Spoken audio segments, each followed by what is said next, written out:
আজ পাঠের বিষয়বস্তু সুখ এবং সফলতা কিসে আসে। দেখুন, এই লক্ষ্য বা উদ্দেশ্য স্থির না হলে আমাদের জীবনে দুটো জিনিস আসবেই, একটি হলো উন্নতি, একটি হলো অবনতি, একটি হলো উত্থান, একটি হলো পতন। এখন দেখছেন হিন্দু মিডিয়া চ্যানেলটি সাবস্ক্রাইব করুন। ভগবান বলছেন, অনেক জন্মের পর মানুষ অন্তিম জন্মরূপে তখনই ভগবৎ স্বরূপ প্রাপ্তি বা মুক্তি লাভ করতে পারে যখনই সে ভাগবত তত্ত্ব জ্ঞান অর্জন করে। বহুনাম জন্ম নাম অন্তে জ্ঞানবানাম প্রপদ্যতে। তো সেই তত্ত্ব জ্ঞান হল সর্বসৃষ্টির মধ্যে সেই সচ্চিদানন্দ ভগবান বিরাজিত। প্রকৃত তত্ত্বজ্ঞান হল সর্বজীবের মধ্যে, সর্ববস্তুর মধ্যে সেই একমাত্র কারণ ভগবানকে উপলব্ধি করাই হল তত্ত্বজ্ঞান। তো সর্বভূতে, সর্বজীবে, সর্বতত্ত্বে ভগবানকে তত্ত্বত উপলব্ধি করে যারা ভগবৎ ভজনে ব্রতী হন, ভগবান বলছেন সেই মহাত্মা অতি সুদুর্লভ।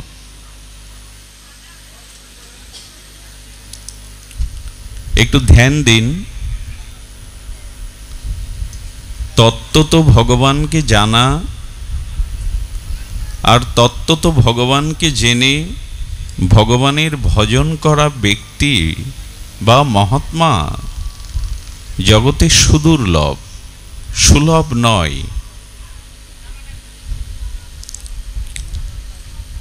প্রতিটি মানুষের অন্তরে ঐকান্তিক একটি ইচ্ছা, অভিলাষ বিরাজ করে। সেই অভিলাষ হলো সে সুখী হতে চায়, সফল হতে চায়। প্রতিটি মানুষের অন্তর্নিহিত ঐকান্তিক অভিলাষ হলো সে সুখী হতে চায় এবং সফল হতে চায়। কিন্তু সকলেই এই সফল এবং সুখী হওয়ার জন্য ভগবান কিন্তু সমভাবে সুযোগ দিয়েছেন। প্রতিটি মানুষ সফল, সুফল এবং সুখী হওয়ার জন্য সুযোগটা ভগবানের পক্ষ থেকে সবার জন্য সমান। কেহ যেন এরূপ মনে না করে যে আমার জন্য ভগবান সফল হওয়ার জন্য, সুখী হওয়ার জন্য সুযোগ কম দিয়েছেন। ভগবান নিরপেক্ষ তত্ত্ব,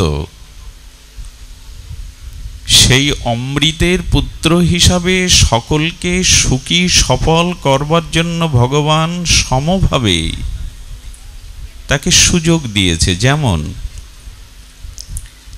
একটি দেশের রাষ্ট্রনায়ক যে সময় পায় দিন রাত্রে, একটি সাধারণ মানুষ সেই সময় পায় কিনা? 24 ঘন্টার বাইরে কোনো সময় কারো জন্য বেশি আছে কি? একজন রাষ্ট্রনায়ক তিনি দিন রাত্রে সময় পান কতটা? সাধারণ একজন কাঙাল পথের মানুষ দিন রাত্রে সময় পায় তো সেই 24 ঘন্টা। সুযোগ সমান কিনা? রাষ্ট্রনায়ক বলে, সাধু বলে তার জন্য দিনের বা রাতের সময় ভগবান বেশি করে দেননি। আরেকটি বিষয় হলো কর্ম করবার ক্ষমতা প্রত্যেক জীবকে ভগবান দিয়েছেন। কর্ম করবার ক্ষমতা, হ্যাঁ, যারা জন্মান্ধ, বধির, বিকলাঙ্গ তাদের কথা আলাদা। যারা পূর্ণ অবয়ব পেয়েছে, হস্তপদ বিশিষ্ট মানুষ, প্রত্যেকেই কর্ম করবার ক্ষমতা প্রভু দিয়েছেন। চোখ দিয়ে দর্শন করবার, কর্ণ দিয়ে শ্রবণের, নাসিকার ঘ্রাণ, জিহ্বার আস্বাদন, তার দুটো পদচক্রমণে পথ চলা, হস্ত দিয়ে কর্ম করা। কর্ম করবার জন্য সকলকে সমানভাবেই, এমন নয় যে খুব বিজ্ঞজনের হাত 4টি, অবিজ্ঞজনের হাত 2টি, 1টি, এরকম নয়, সমান। অর্থাৎ কর্ম করবার জন্য পূর্ণ অবয়ব বিশিষ্ট মানুষকে একইভাবে গড়েছেন ভগবান।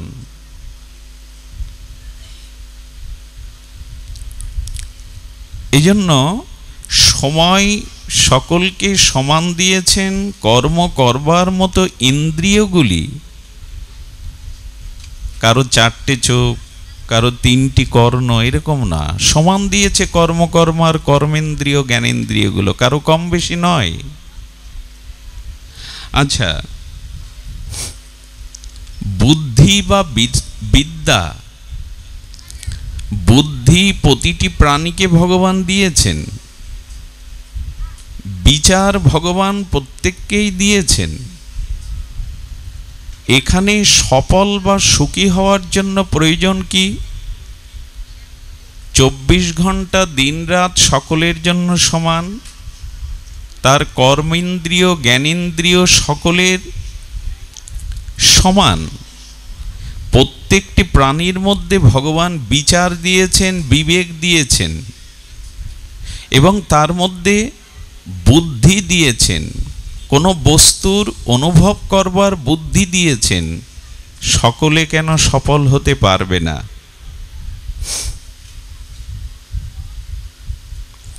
সকলে কেন সফল হতে পারবে না, তার মূল কারণ কি? একটু ধ্যান দিন শব্দের দিকে। তার মূল কারণ হলো লক্ষ্য বা উদ্দেশ্য সকলের সমান নয়। দিনরাত 24 ঘন্টা সকলের জন্য, কর্মেন্দ্রিয় জ্ঞানেন্দ্রিয় সকলের কম বেশি নয়, সমান। সকলের মধ্যে যারা উন্মাদগ্রস্ত, স্মৃতিশক্তিহীন, তাদের কথা বলা হচ্ছে না। যারা পূর্ণ অবয়ব বিশিষ্ট মানুষ, তাদের ভিতরে বিচার আছে, বুদ্ধি আছে। শুধু ভুল হয়ে গেছে একটি জায়গায়, আমাদের লক্ষ্য বা উদ্দেশ্য সকলের সমান নয়। আমরা সফল হব, সুখী হব, এই দিশা ঠিক করতে পারিনি। তুমি তোমার জীবনের লক্ষ্যকে স্থির করতে পারোনি, এজন্য বিফল। আর জীবনের উদ্দেশ্য, লক্ষ্য পথে তুমি চলনি। তোমার সময়কে, তোমার কর্মকে, তোমার বুদ্ধিকে, তোমার বিচারকে সেই লক্ষ্য পথে অভীষ্ট প্রাপ্তির জন্য তুমি কাজে লাগাওনি। সময়, কর্ম, বিচার, বুদ্ধি তুমি তোমার লক্ষ্য বা উদ্দেশ্যের জন্য নিয়োগ করনি। এটাই তোমার জীবনের ব্যর্থ বা বিফলতা। আমাদের দিশা ঠিক নেই, আমাদের লক্ষ্য স্থির হয়নি। আমি কোথায় পৌঁছাতে চাই, আমার জীবনের লক্ষ্য কি,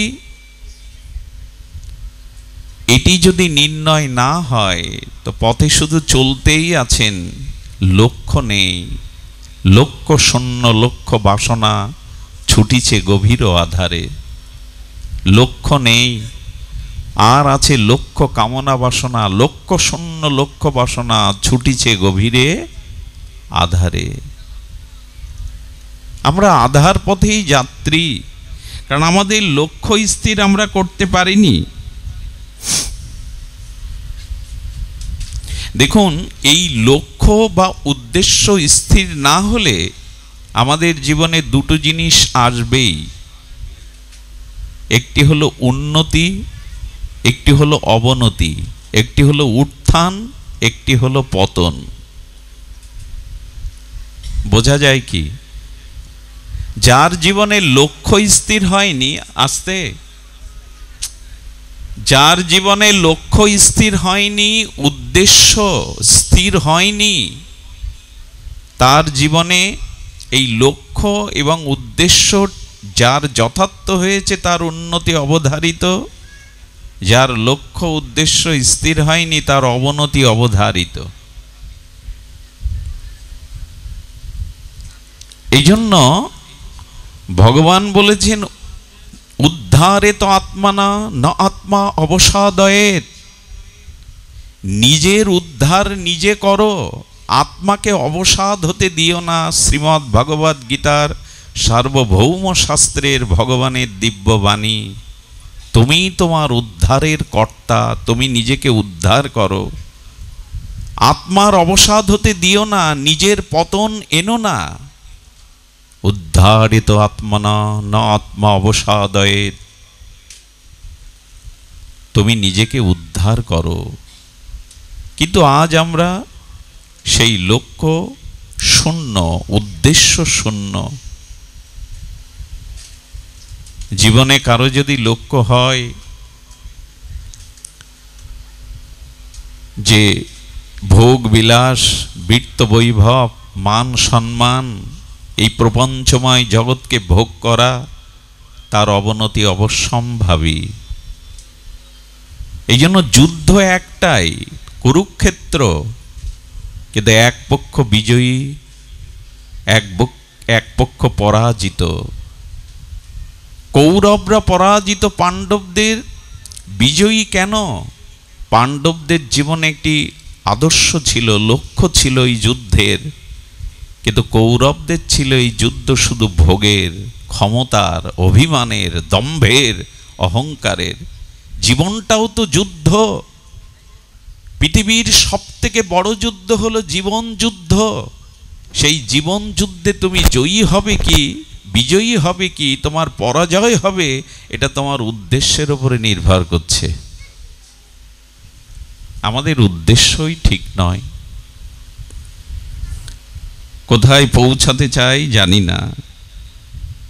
দেখুন, আর এই উদ্দেশ্য ঠিক করতে গেলে যথাযথ রূপে সময়, বুদ্ধি এবং কর্ম তিনের সমন্বয় করতে হবে। উদ্দেশ্য মহৎ যদি হয়, লক্ষ্য যদি পরম ব্রহ্ম হয়, লক্ষ্য যদি নিজের আত্মকল্যাণ, আত্মমুক্তি হয়, তাহলে তিনটি জিনিস, সময়, কর্ম এবং বুদ্ধিকে আপনাকে প্রগতির পথে, কল্যাণের পথে, মুক্তির পথে নিয়োগ করতে হবে। প্রথমেই ভুল হয়ে গেছে আমাদের চিন্তার, আমাদের ভাবনার। ছোট্ট একটি দৃষ্টান্ত দিলে একটু পরিষ্কার হবে। এক রাজা তার মন্ত্রী এবং পরিষদবর্গকে বলেছেন, চলো নগর ঘুরে আসি। রাজা হস্তির পিঠে উঠেছেন, ঘোড়ায় তার মন্ত্রীপ্রবররা রয়েছেন, সেনারা রয়েছেন, তিনি বাজার দিয়ে যাচ্ছেন। একজন চন্দন কাষ্ঠের দোকান এবং চন্দন কাঠ দিয়ে সরস্বতী মূর্তি, দেবী মূর্তি, বহু কিছু বীণার মূর্তি, শিল্পকলা অনেক কিছু ওখানে সাজিয়ে রেখেছে চন্দন কাষ্ঠের। রাজা দোকানের দিকে, দোকানদারির দিকে তাকিয়ে বলছেন, মন্ত্রী, কেন জানি এই ব্যক্তিটাকে, এই দোকানদারকে আমাকে ফাঁসিতে চড়াতে মন চাইছে। বলো, কোনো কারণ ছাড়া কেন দোকানদারকে দেখে আপনার এরকম মনে হচ্ছে? বলো, তা জানি না, তবে মন চাইছে ওকে ফাঁসিতে চড়াতে। ধ্যান দিয়ে শুনুন। রাজা যখন পরিভ্রমণ করে, নগর পরিভ্রমণ করে তিনি রাজপুরীতে ফিরে এলেন। বলছে, রাজা সৎ, ন্যায়পরায়ণ, নিষ্ঠাপরায়ণ। ওনার মনে ওই দোকানদারকে দেখে এটা হলো কেন? বুদ্ধিমান মন্ত্রী তিনি দোকানদারের কাছে এসেছেন। এসে প্রশ্ন করছেন, কুশল বিনিময় করছেন। উনি রাজমন্ত্রী, কথা ওনাকে জানাননি। বলেন আপনার ব্যবসা কেমন চলছে? বলে আর বলবেন না, অভিশপ্ত। 6 মাস অন্তর এই চন্দন কাষ্ঠের কিছু কাঠ নিতে আসে। কেউ মারা গেলে তো একটু অর্ধেক চন্দন কাঠের প্রয়োজন হয়, আর এই দামি চন্দন কাঠ প্রায় অবিকৃত। আমি তো আমার পুঁজি সম্পূর্ণ নিয়োগ করে পথে বসতে চলেছি, বেচা কেনা হয় না। 2 মাস অন্তর কেউ মরলে একটু চন্দন কাঠ, কোনো কারণে চন্দন কাঠ। আর এই শিল্পকলা, চন্দন কাঠ দিয়ে তৈরি করা সরস্বতী মূর্তি, দেবী মূর্তি, এগুলো অচল, প্রায় চলে না। তো বললেন তবু আপনি বসে আছেন? বলে হ্যাঁ, আজ 2 মাস ধরে একটা চিন্তা করছি, আমার এই চন্দন কাঠ বিক্রি করে আমি আমার লোকসান ঠেকাতে পারি যদি আমাদের রাজা মারা যায়। কারণ রাজা মারা গেলেই চন্দন কাঠ দিয়ে ওনাকে পোড়ানো হবে, তখন চন্দন কাঠের প্রয়োজন। মন্ত্রী চিন্তা করলে রাজার মনের সংবেদনশীল অনুভব ভুল নয়, ও রাজার মৃত্যু কামনাই করছে। রাজা মরে গেলেই এই চন্দন কাঠ দিয়ে ওনাকে পোড়ানো হবে। মন্ত্রী বুঝতে পারলেন ন্যায় পরায়ণ, প্রজাপরায়ণ, ন্যায়নিষ্ঠ নীতিবান রাজার মনে কেন এটা জাগলো।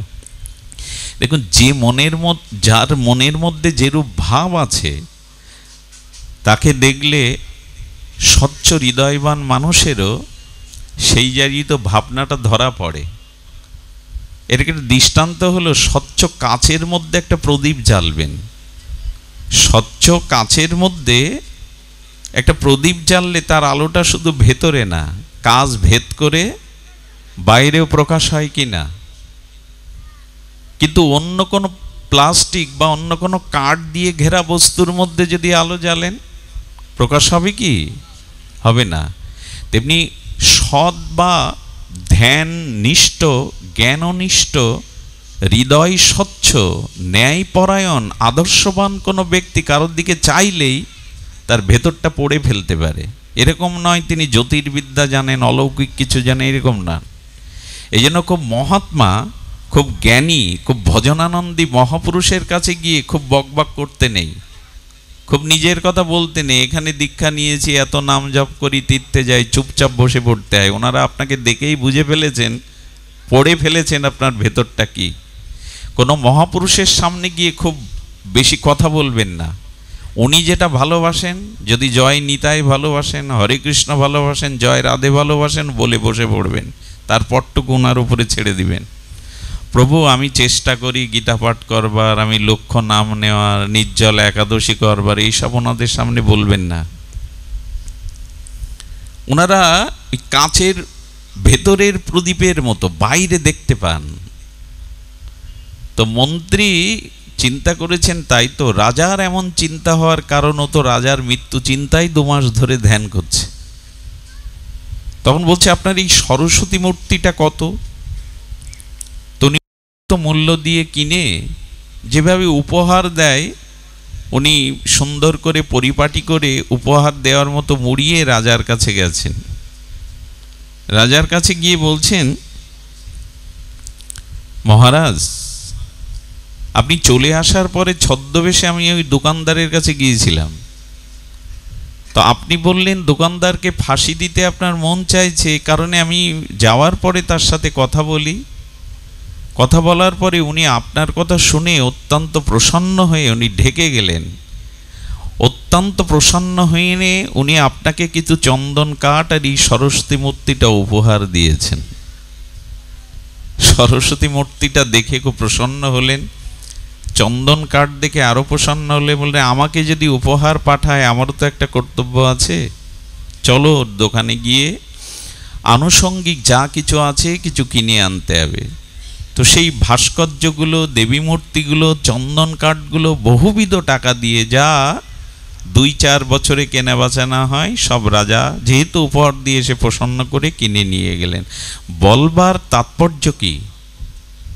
তাৎপর্য হলো, কিছু মানুষ আছে যারা নিজের উন্নতি, নিজের সফলতা, নিজের জীবনের সুখ তারা অন্যের সাথে সর্বদা পার্থক্যগুলো নির্ণয় করে। অমুকের কারণে আমি সুখী হতে পারতাম কিন্তু হইনি, তার কারণে অন্যের দিকে চেয়ে থাকে। এই অন্যের দোষ এবং অন্যের দিকে চেয়ে থাকা ব্যক্তিরা পরাঙ্মুখ হয়। অন্যের দোষ, অন্যের ভাবনাগুলো নিতে নিতেই তাদের হৃদয়ের যে বিচার বুদ্ধি, সুবুদ্ধি হারিয়ে ফেলে।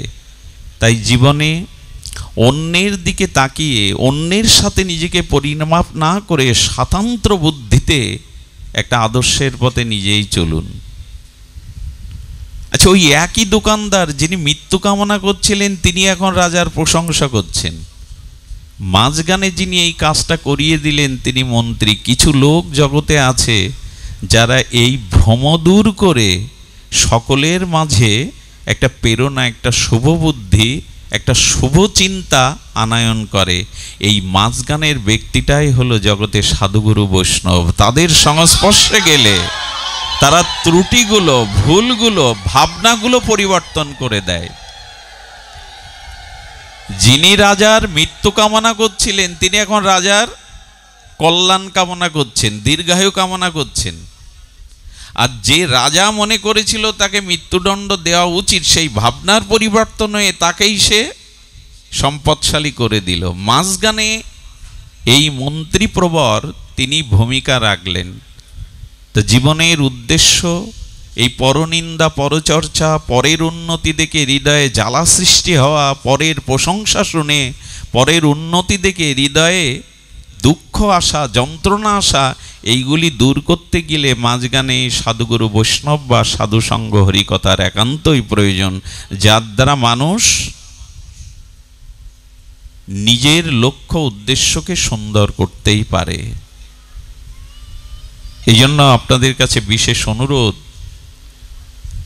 অপরের ভালোটুকু নিতে শুরু করুন। অপরের মঙ্গল চিন্তায় নিজ মঙ্গলের প্রসূতি। অপরের মঙ্গল ভাবনা ছাড়া আপনার মধ্যে মঙ্গলের সূচনা হতে পারে না। ভারতীয় সনাতন সভ্যতা, আর্য সভ্যতা অন্তত এই কথাই বলেছেন, অপরের কল্যাণ চিন্তায় নিজ কল্যাণের প্রসূতি, নাহলে শুরু হবে না। এই জন্য কর্ম, সময়, বুদ্ধি ভগবান আমাদের দিয়েছেন। শুধু লক্ষ্য উদ্দেশ্য যদি স্থির হয় তাহলে আমরা লক্ষ্যে পৌঁছাতে পারব। সুখ কাকে বলে এটি যদি আমরা একটু তত্ত্বত জানি, সুখের পরিভাষা কি এবং আমাদের জীবনের লক্ষ্য কি তা যদি আমরা একটু সামান্য স্পর্শ করার চেষ্টা করি তাহলে জানব সুখ হলো আমাদের সন্তুষ্টি। সব পরিস্থিতির মধ্যে একটা সন্তোষ ভাব, এটাই আপনাকে সুখী করতে পারে। সুখ মানে মানসিক সন্তোষ। সেই মানসিক সন্তোষটা ভগবত ভজন ব্যতীত, আত্মজ্ঞান ব্যতীত, ঈশ্বরের কৃপা ব্যতীত এই উপলব্ধি আসে না যে সব পরিস্থিতির মধ্যেই মঙ্গলময় ভগবানের কোনো মঙ্গলপ্রদ চিন্তা মনে আনাই সন্তুষ্ট থাকার একমাত্র বা সুখী হবার একমাত্র কারণ।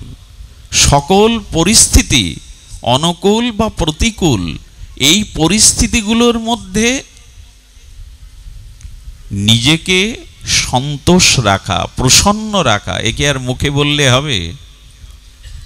সব পরিস্থিতিতে সন্তোষ থাকবো বলে হ্যাঁ, এটি একমাত্র ভগবানের চরণে সমর্পিত হলে, বিশুদ্ধ ভগবত ভজন হলে এটা হয়।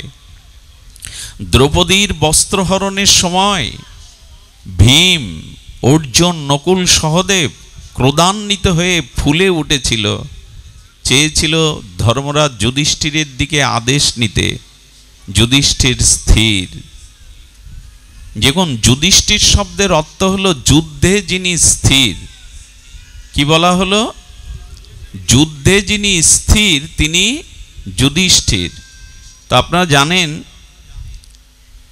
কুরুক্ষেত্রের রণাঙ্গনে ভীম অর্জুনের মতো এত বড় যোদ্ধা যুধিষ্ঠির কোনোদিন ছিলেন না। যুধিষ্ঠির ছিলেন জীবন যুদ্ধে স্থির, দ্রৌপদীর বস্ত্রহরণে নীরব রয়েছেন। 4 ভাইকে সরোবরের বিষময় জলপান করে মরে পড়ে রয়েছে, যিনি মৃত্যুর কারণ সেই ধর্ম, তার সাথে শাস্ত্র আলোচনা করছেন যুধিষ্ঠির। 12 বছর বনবাস হয়েছে, হাসি মুখে সেই বনবাস মেনে নিয়েছেন। যতুগৃহে পুড়িয়ে মারার জন্য ষড়যন্ত্র হয়েছে কৌরবদের স্থির। 5 ভাই দ্রৌপদী সহ মহা প্রস্থানের পথে স্বর্গ আরোহণে চলেছে। ব্যাসদেব বলছেন দ্রৌপদী পড়ল, ভীম পড়ল, অর্জুন পড়ল, নকুল সহদেব মারা গেল, যুধিষ্ঠির একবারও পেছনে ফিরে তাকায়নি, সম্মুখের পথে মহানির্যানের পথে চলেছে। কেন? কারণ জীবন যুদ্ধে অনুকূল বা প্রতিকূল, সুখ বা দুঃখ, সব পরিস্থিতিতে যুধিষ্ঠির স্থির ছিল। এই স্থিরের জন্যই তিনি যুধিষ্ঠির। আমরা পারি না, আমরা সুখ এলে আত্মহারা হই, দুঃখ হেলে বিষণ্ণ ভেঙে পড়ি। আমরা ধনী হলে অভিমানী হই, অহংকারী হই, দরিদ্র হলে স্বভাব নষ্ট করে ফেলি। এ সংসার দিন রাত্রি, অনুকূল প্রতিকূল, শীত বসন্ত, জোয়ার ভাটা, পূর্ণিমা অমাবস্যা, এই অনুকূল প্রতিকূল পরিস্থিতি দিয়েই জগৎ তৈরি। সমস্ত পরিস্থিতিকে যিনি মানসিক সন্তোষ বা শান্তি বজায় রাখবার জন্য সচেষ্ট হন, ইনারাই জগতে শান্তি বা সুখের অধিকারী হন। যুধিষ্ঠির পারে কেন?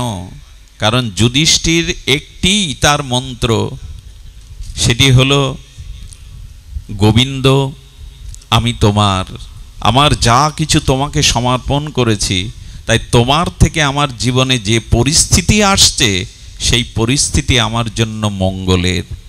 এই ভাবনাটাই যুধিষ্ঠিরকে স্থির করেছে, মানসিক শান্তির অধিকারী করেছে।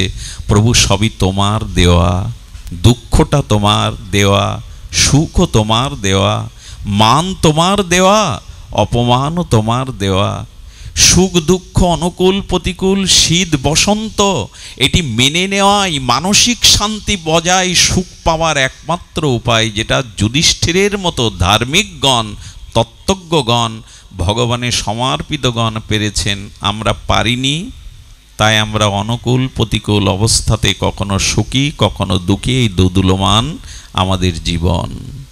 আচ্ছা লক্ষ্য করুন তো, দিনের পরে রাত যখন আসে কেউ প্রশ্ন করে কি রাত আসবে কেন, রাত এলো কেন? এ প্রশ্ন আজকে কেউ করেছেন বিধাতার কাছে? দিন তো চলে গেছে, দিন অবসান হয়ে রাত এসেছে, কেউ বিধাতাকে প্রশ্ন করেছেন রাত্রি আসলো কেন? এ প্রশ্ন কেউ করে কি? শীতের পরে বসন্ত আসলে কেউ প্রশ্ন করে কি বসন্ত তুমি এলে কেন? কেউ করে না, কারণ এটা প্রকৃতির অমোঘ নিয়ম, সৃষ্টিচক্রের অগম নিয়ম। তেমনি আপনার জীবনে এই সৃষ্টিচক্রে সুখ দুঃখ দুটোই আসবে, এটা নিয়ম। এই নিয়মকে প্রসন্ন চিত্তে মেনে নিতে শিখুন, তবে আপনি সুখী। এই পৃথিবীতে একই রূপ স্থায়ী রূপে কারো যাবে না, এটা মেনে নেওয়া তখনই আসে যখন হরিদাস দাস হতে পারেন আপনি। যুধিষ্ঠিরের জীবন ছিল গোবিন্দে সমর্পিত। প্রভু তোমার চরণে আমি সব সমর্পণ করলাম, তুমি যা চাইবে আমার জীবনে তাই হবে। এই জন্য গীতার একটা শ্লোক আপনাদের একটু জানাই, অপূর্ব এই শ্লোকটি। অনাপেক্ষ শশী দেখছ উদাসীনগত ব্যত সর্বরম্ভা পরিত্যাগী যো মদ্ভক্ত সময় প্রিয়। ভগবানের প্রিয় হতে গেলে, জীবন সফল হতে গেলে, শুদ্ধ ভক্তি পেতে গেলে, এখানে ভগবান 6টি জিনিসের ওপরে একটু তাৎপর্য আরোপ করেছেন, মন দিন। প্রথমেই বলেছেন অনাপেক্ষ। কি বলেছেন শব্দটা? অনাপেক্ষ। শান্তির ঘরে যাওয়ার, জীবনের লক্ষ্যে পৌঁছানোর জন্য যে বাধারূপী তালা আছে, সেই তালাটা খোলবার চাবি হলো এই মন্ত্রগুলো। খুব ধ্যান দিয়ে শুনলে আজকেই চাবি পেয়ে যাবেন। আজকেই তালা খুলে আপনি আপনার জীবনের অভীষ্ট লক্ষ্যপথে পৌঁছাতে পারবেন। তালাটা তো খুলতে হবে। সিন্ধুকের মধ্যে মণিরত্ন আছে, যা লাভ করলে আপনি সুখী হবেন, ধনী হবেন, কিন্তু চাবিটা তো থাকা চাই আপনার হাতে। সেই চাবিটাই তুলে দিচ্ছেন দিব্যবাণী দিয়ে ভগবান। অনাপেক্ষ। অনাপেক্ষ মানে অনাপেক্ষ মানে সংস্কৃতি শব্দে বলা আছে উপেক্ষা, অপেক্ষা। কি কি বলা হলো? উপেক্ষার অপেক্ষা, অনাপেক্ষা। অনাপেক্ষা মানে উপেক্ষার অপেক্ষা। এখানে ভগবান বলছেন কারো জন্য অপেক্ষা করো না। এ তোমাকে সুখী করবে, এ তোমাকে সেবা দেবে, এই তোমাকে ধনী করবে, এই তোমাকে উদ্ধার করবে, এই তোমার জীবন গড়ে দেবে, কারো প্রতি অপেক্ষা রেখো না। আমরা কিন্তু অপেক্ষা রেখেই আছি। হ্যাঁ, অপেক্ষা রেখো না, কারণ অপেক্ষা একমাত্র করো ভগবানের জন্য। জগৎকে, সব কিছুকে যে তুমি গ্রহণ করবে তা নয়।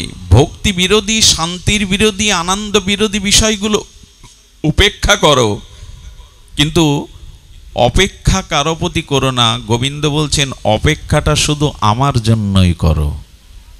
সংসারে কারো প্রতি অপেক্ষা রেখো না, অপেক্ষাটা শুধু আমার প্রতি করো। আচ্ছা, ভগবানের প্রতি অপেক্ষা না রাখলে অন্যের প্রতি অপেক্ষা রাখাটা ভগবানকেই কলঙ্কিত করা। আচ্ছা, আপনি কোনো ধনী বা খুব শেঠের গৃহে কাজ করেন, আপনি সেই বাড়ির দাস। কোনো উচ্চ ধনীর গৃহে আপনি দাসত্ব করেন, তা আপনি যদি দিনে দুপুরে যখন তখন পাড়া প্রতিবেশীর কাছে একটু তেল সাবান চাইতে যান, নিন্দাটা কার হয়? একটু কথা বলুন, কার হবে? অমুক বাড়ির কাজের মানুষ আমি যদি যখন তখন পাশের বাড়ি গিয়ে তেল সাবান দুটো টাকা চাই, নিন্দাটা আমার হবে না মালিকের হবে?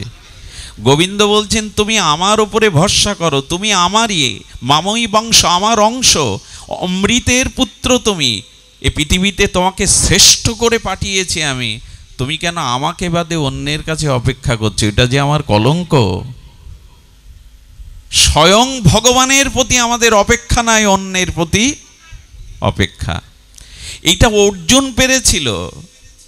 একদিক দিয়ে ভগবান শ্রীকৃষ্ণ কুরুক্ষেত্রের আগে বললেন, একদিকে আমার লক্ষ্য নারায়ণী সেনা, হাতি ঘোড়া অস্ত্র, আর একদিকে নিরস্ত্র আমি যার পক্ষে যাব তার পক্ষে অস্ত্র ধারণ করব না। যদি দুর্যোধন কি চাইল?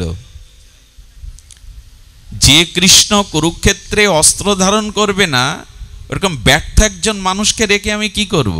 বরঞ্চ তার নারায়ণী সেনা, তার হাতি ঘোড়া অস্ত্রই আমার দরকার। প্রসন্ন মনে চেয়ে দিলেন। কিন্তু অর্জুন কি চাইলেন? অর্জুন হাতি ঘোড়া, সৈন্য সামন্ত, অস্ত্র, এদিকে দৃষ্টি না দিয়ে দৃষ্টি গেল, অপেক্ষাটা করলেন ভগবানের জন্য, যে তুমি আমার রথের সারথি হও কেশব, আমি আর কিছু চাই না। এই চাওয়াটা আমাদের জীবনে আছে তো, অন্য কিছু চাই না, তোমাকে চাই না। যতই মুখে বলি অন্য কিছু চাই না প্রভু, তোমাকে চাই। গোবিন্দ বলছেন আমাকে পেলে সব পাওয়া হয়, আমাকে না পেলে কিছুই পাওয়া হয় না। একটা এক সংখ্যা দিয়ে শূন্য দাও, বাম পাশে ডান পাশে শূন্যটা দাও, মান হবে 10, যত দিয়ে যাবে কোটিতে পৌঁছাবে। কিন্তু একটা বাম পাশ থেকে মুছে ফেললে শূন্য শূন্যই। অর্জুনের কাছ থেকে শেখো কি চাইতে হয়। আমার এত নারায়ণী সেনা, এত হাতি ঘোড়া অস্ত্র না আছে, নিরস্ত্র, আমি অস্ত্র ধরব না, এ কথা জানার পরেও অর্জুন চেয়ে নিল, হে জনার্দন, হে কেশব, হে বাসুদেব, আপনি আমার জীবন রথের, শুধু রথের না, আমার জীবন রথের সারথি হন। আমরা চাইতে পারি তো? এই জন্য ভগবানকে আশ্রয় করে যদি অন্যের প্রতি অপেক্ষা করি, এটা ভগবানেরই কলঙ্ক দেয়া হয়। ধনীর বাড়িতে কাজ করেও যদি লোকের বাড়িতে 2 বেলা চাইতে যান, তো সেই শেঠের সেই ধনীর অপমান হবে। ভগবান বললেন আমার প্রতি নির্ভর করো। নির্ভরতা আমাদের নাই। আমার মনে আছে রাজস্থানের রাজপুত পরিবারের একজন আমেরিকায় থাকতেন। তো তখন রাজপ্রথা, তো আমেরিকা থেকে ভারতে আসবার তখন জাহাজ ব্যবস্থা। তো বহুদিন আগের ঘটনা। তো রাজপুতের এক যুবরাজ বিয়ে করে নবপরিণত বধূকে নিয়ে জাহাজে আসছেন। কি বলবো, জাহাজ তখন সেই সাগরে ডুবুডুবু অবস্থা। ক্যাপ্টেন যিনি ছিলেন তিনি ঘোষণা দিলেন জাহাজ ডুবে যাবে, যার যেটুকু বাঁচবার আশা আছে চেষ্টা করতে পারেন। উনি নীরবে ধ্যানে বসে আছেন সেই রাজপুত যুবরাজ। তার স্ত্রী চঞ্চলা হয়ে সবাই যখন ঝাঁপ দিচ্ছে বাঁচবার চেষ্টা করছে তখন ডেকে বলছেন, আপনি নিশ্চিন্ত নীরব কেন?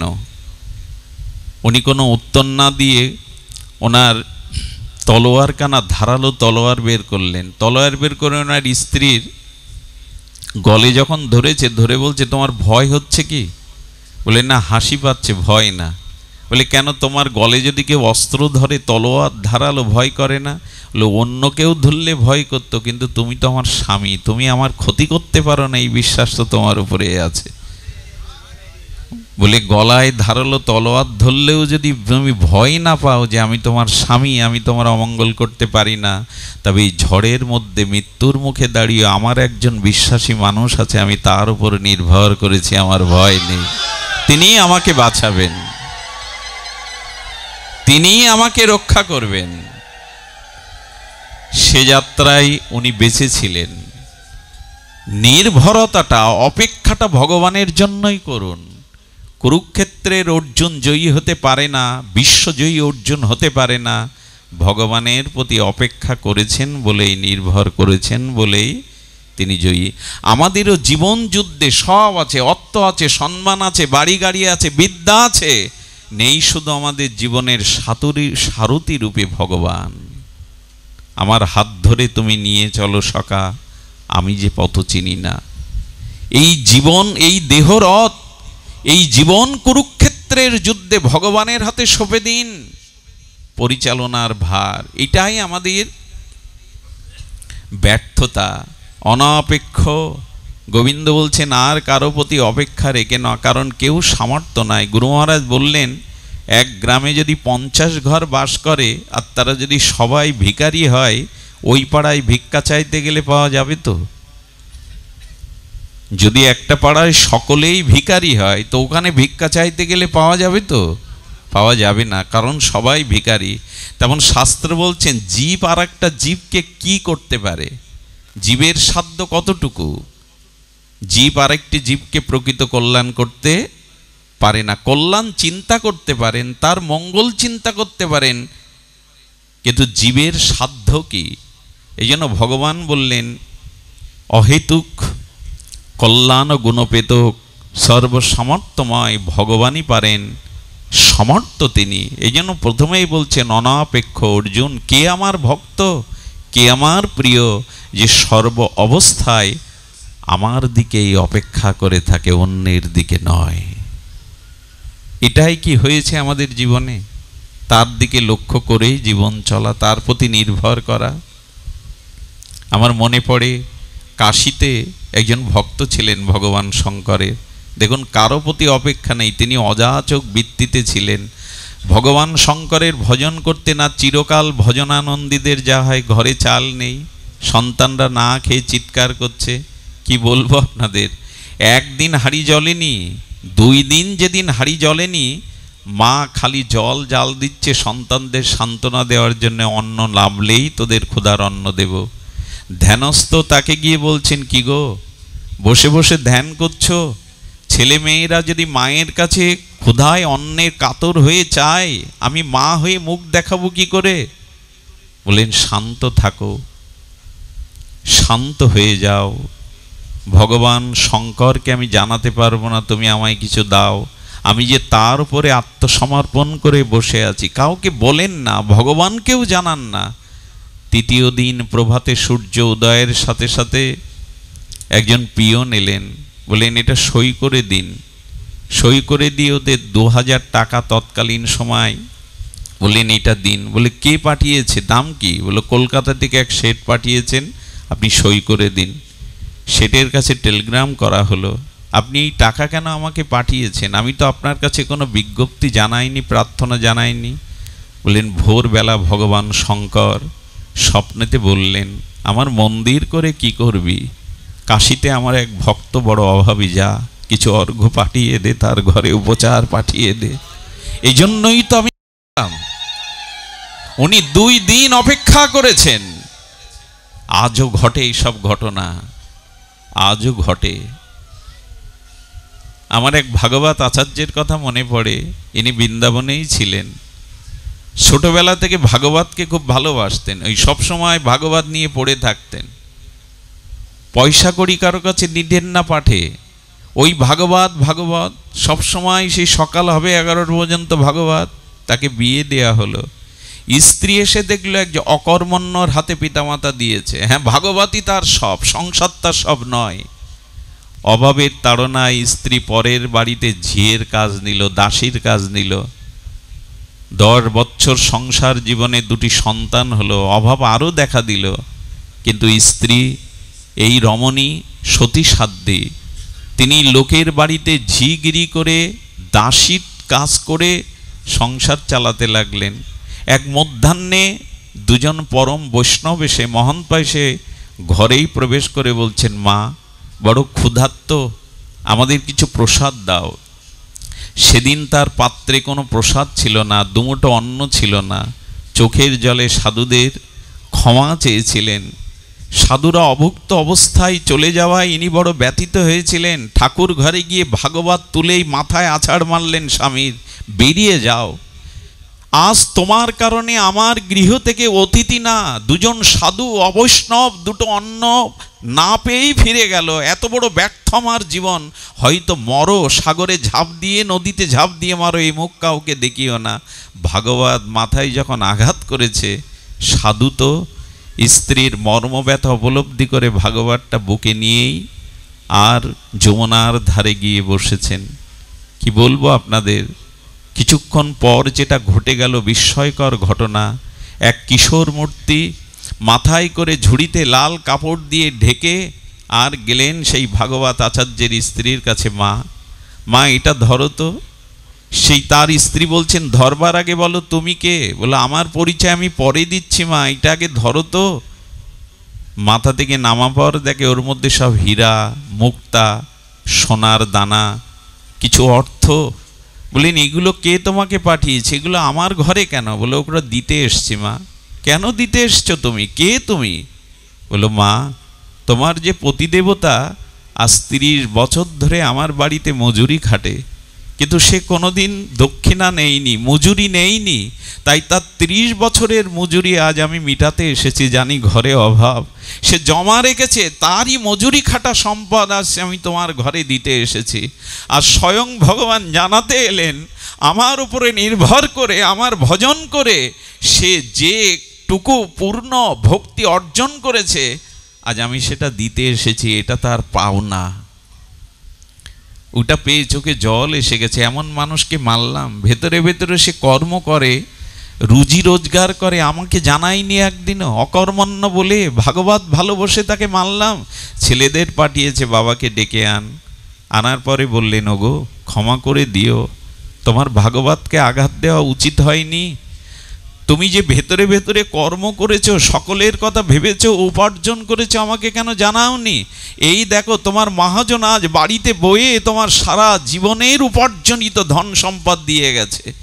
ঝুড়ি খুলে দেখে সেই ধন সম্পদই রাখা। শুধু ভক্তগণ বুঝলেন এটা ভাগবতেরই কৃপা, স্বয়ং ভগবানেরই কৃপা।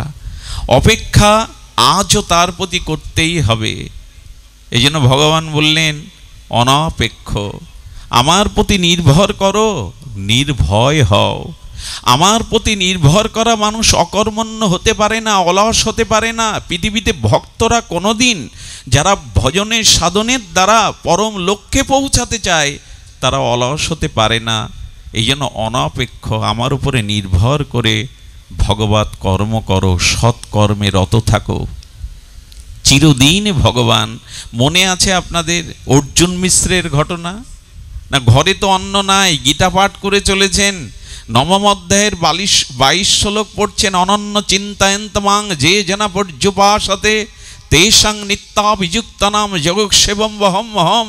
ভুল ভগবান, ভুল।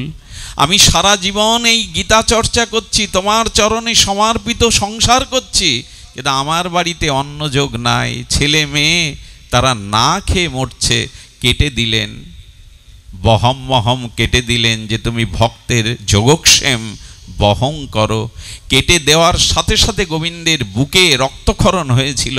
স্বয়ং গোবিন্দই তার বাড়িতে দেবফলের ঝুড়ি নিয়ে বয়ে এনে সেই রক্ত দেখিয়েছিল ব্রাহ্মণীকে। গীতার প্রতিটি অক্ষর, প্রতিটি বাণী সত্য। যে অনন্যগত চিন্তা পরায়ণ হয়ে আমার উপাসনা করে, তার যা প্রারব্ধ, যা কিছু প্রাপ্ত, যা কিছু সংরক্ষণ আজ আমি মাথায় করে বহন করি। যোগক্ষেমম বহম মহম, তার প্রতি নির্ভর করুন অনাপেক্ষ। এরপরে বলেছেন শুচি, অনাপেক্ষ শুচি। এই 6টি গুণ থাকলেই তিনি ভগবানের প্রিয়, তার জীবন, তার অভীষ্ট লক্ষ্যে তিনি পৌঁছাতে পারবেন। দ্বিতীয় হলো শুচি। শুচি মানে শৌচতা, সদাচার। একটা কথা অনুরোধ করি, যার জীবনে সদাচার নাই তিনি কখনো ভজননিষ্ঠ হতে পারেন না, ভগবৎ কৃপা লাভ করতে পারেন না। সদাচার 2 প্রকারের, বাহ্যাভ্যন্তর শুচি। বাইরেরটা যেমন বিধৌত শুদ্ধ বস্ত্র, স্নানাদি, মৃত্তিকা তৈলাদি দিয়ে শরীরকে শুদ্ধ করতে হয় স্নানের দ্বারা, বিধৌত বস্ত্রের দ্বারা, শুদ্ধ আচরণের দ্বারা। আর ভেতরটা শুদ্ধ করতে হয় কি দিয়ে? ভেতরের শুদ্ধতা হয় যদি অপরের প্রতি কোনো হিংসা না থাকে, বিদ্বেষ না থাকে, অপরের কোনো কল্যাণ দেখে যদি আমার হৃদয়ে জ্বালা সৃষ্টি না হয়, তাহলে জানলেন আপনার হৃদয়টা শুদ্ধ হলো। শুদ্ধ হয় ভগবৎ ভাবনায়, ভগবৎ চিন্তনে, ভগবৎ ধ্যানে, ভগবানের নামে, ভগবানের লীলা স্মরণেই চিত্ত শুদ্ধ হয়। চিত্তশুদ্ধি বাইরের জল দিয়ে হয় না। এই জন্য শাস্ত্র বলেছেন সদাচার সম্পন্ন হও। প্রভাতে ঘুম থেকে নিদ্রাভঙ্গ হওয়া একটা সদাচার, এখন পালন করি কি? ব্রাহ্ম মুহূর্তে যারা ঘুম ভাঙে, প্রভাতে, নির্মল প্রভাতে যারা শয্যা ত্যাগ করে, এটা প্রথম সদাচার। আজ এটা হারিয়ে ফেলেছি। দুঃখের বিষয় কি জানেন? আজ যদি রাত 4টের সময় কেউ ঘুম থেকে ওঠে, তবে পাড়া প্রতিবেশীরাই জিজ্ঞাসা করে তোমার বাড়ি কোনো অমঙ্গল, রোগ শোক, কিছু বিপদ ঘটেছে? মানে ওই সময় ওঠাটাই যেন অনিয়ম হয়ে গেছে এখন। কিন্তু সনাতনী রীতি ছিল ব্রাহ্ম মুহূর্তে শয্যা ত্যাগ করলে তার শরীর মন দুটোই শুদ্ধ থাকে। সদাচার বলতে আজ কিছু নেই। একটা নিবেদন করি, যে কাপড় পরে আমরা ল্যাট্রিনে যাই, বাহ্যক্রিয়া করতে যাই, মলমূত্র ত্যাগ করতে, সেই কাপড় পরে কখনো ভগবানের আহ্নিক, ভগবানের পূজা হয় না। এই জন্য ঠাকুর ঘরে যে বস্ত্রটা পরে যাবেন সেটা প্রসাদী বস্ত্র হতে হবে। হোক সে কম দামের, হোক সে একটা সুতির গামছা, কিন্তু সেটা শুদ্ধ হতে হবে। যে কাপড় পরে আমি মলমূত্র ত্যাগ করি, সেই কাপড় পরে ভগবানের দিব্য আরতি, উপাসনা এগুলি হয় না। কিন্তু আমাদের সদাচার নেই। মলমূত্র ত্যাগ করে উপযুক্ত শৌচাচার, সদাচার, প্রভাতে স্নান, এগুলি ছিল বৈদিক সনাতন ধর্মের সদাচারের লক্ষণ। কিছু মনে করবেন না। পায়ে জুতো পায়ে দিয়ে অন্ন আহার করা, বিশেষ করে আজকের যজ্ঞে অনুষ্ঠানেও দেখবেন চেয়ার টেবিলের ব্যবস্থা করা হয়েছে, কিন্তু সনাতনের ভোজনটা হতে হবে আসনে বসে। এগুলো আজকাল কেউ খেয়াল করছে না। আসনে বসে, মাটিতে, মৃত্তিকায় আসনে বসে ভোজন করাটাই ছিল বৈদিক সংস্কৃতি, আমাদের সনাতনী সভ্যতা। কিন্তু এখন যজ্ঞেও দেখি চেয়ার টেবিলে দাঁড়িয়ে মানুষকে প্রসাদের ব্যবস্থা করা হয়েছে। অন্ন কখনো, প্রসাদ কখনো পাদুকা পায়ে দিয়ে নিতে হয়, কি আমাদের রীতি? এটা জুতো পায়ে দিয়েই মানুষ দেখবেন প্রায়শ অন্নাদি গ্রহণ করে। সদাচার চাই।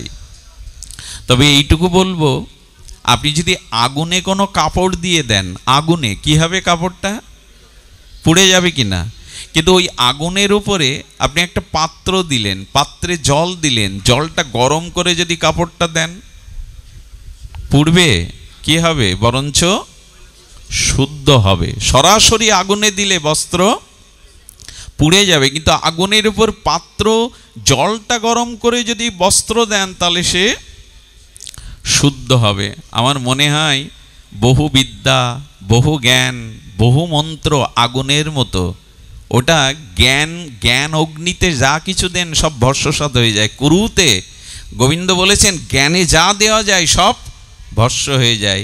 কিন্তু জ্ঞানের ওপরে, জ্ঞান অগ্নির ওপরে যদি একটু ভক্তির জল দেন, ওই ভক্তির জলে কিছু দিলে পুড়বে না, অথচ পরিষ্কার হয়ে যাবে। এই জন্য মনশুদ্ধি ভক্তিতে বেশি হয়। হরি কথাতে, হরি নামে ভেতরের মনশুদ্ধিটা খুব বেশি হয়। করে দেখবেন, একটু ভগবানের লীলা চিন্তা, একটু ভগবানের দিব্য নাম করে দেখবেন, হৃদয়টা খুব শুদ্ধ হয়। এখানে এই গরমে কোনো মানুষকে আটকে রাখা অত্যাচার ছাড়া কিছু নয়। তবু এত গরম সহ্য করে ঘর্মাক্ত শরীরে কত মায়েরা ছোট ছোট বাচ্চা নিয়ে ঘেমে যাচ্ছে, স্নান করে যাচ্ছে, এরপরে তীব্র গরম, এর মধ্যে সকলেই বসে আছেন। তবু বলবো, এই গরমে, এই ভিড়ের মধ্যেই যাদের মন হরিকথার দিকে, অর্থাৎ যাদের উৎকর্ণ চিত্তে কর্ণ দ্বারা হরিকথা হৃদয়ে প্রবেশ করছে, তারা এখন বাইরের কষ্টটাও ভুলে গিয়ে অন্তরে একটা অনাবিল শান্তি অনুভব করছেন। এটাই প্রমাণ করে চিত্ত তখনই শান্ত হয়, চিত্ত তখনই শুদ্ধ হয় ভক্তির দ্বারা। সুচিতা চাই। দেখুন, একটা কথা বলি, যার ভিতরে পবিত্রতা, সদাচার, সুচিতা নেই, আমি আপনাদের বেদ থেকে বলতে পারি, শাস্ত্র থেকে বলতে পারি, তাদের মধ্যে গ্রহদোষ প্রবেশ করবেই। সদাচার যাদের নাই, সৎ আচরণ যাদের নাই, গ্রহদোষ তার মধ্যে প্রবেশ করবেই। ওরা সুযোগ খোঁজে। এই জন্য দয়া করে বলবো, মলমূত্র ত্যাগ করে উপযুক্ত শৌচাচার, অপরের সর্বনাশ, অপরের ক্ষতির চিন্তা মনে না রাখা, তাহলে ভেতরটা শুদ্ধ হবে। আর মনের সদাচার সব থেকে আসে ভগবানের একটু লীলা চিন্তা করলে, একটু নাম চিন্তা করলে, একটু হরিকথা কর্ণ দিয়ে হৃদয়ে প্রবেশ করলে আপনার ভিতরে সুচিতা আসবেই। কটা বলা হলো? অনাপেক্ষ, সূচি, এরপরে বললেন দক্ষ। এই দক্ষ মানে বুদ্ধিটাকে সুকাজে, সুকর্মে নিয়োগ করা। অনাপেক্ষ, সূচি, দক্ষ। দক্ষতা কাকে বলে? দক্ষতা হলো ক্ষিপ্রতার সহিত, বুদ্ধিমত্তার সহিত যে মঙ্গলময় সিদ্ধান্ত গ্রহণ করা। জীবনে সব থেকে বড় দক্ষতা কি জানেন? সব থেকে বড় দক্ষতা জীবনে অসৎসঙ্গতকে ত্যাগ করে সৎসঙ্গের আশ্রয় গ্রহণ করা। এটাই সব থেকে বড় দক্ষতা।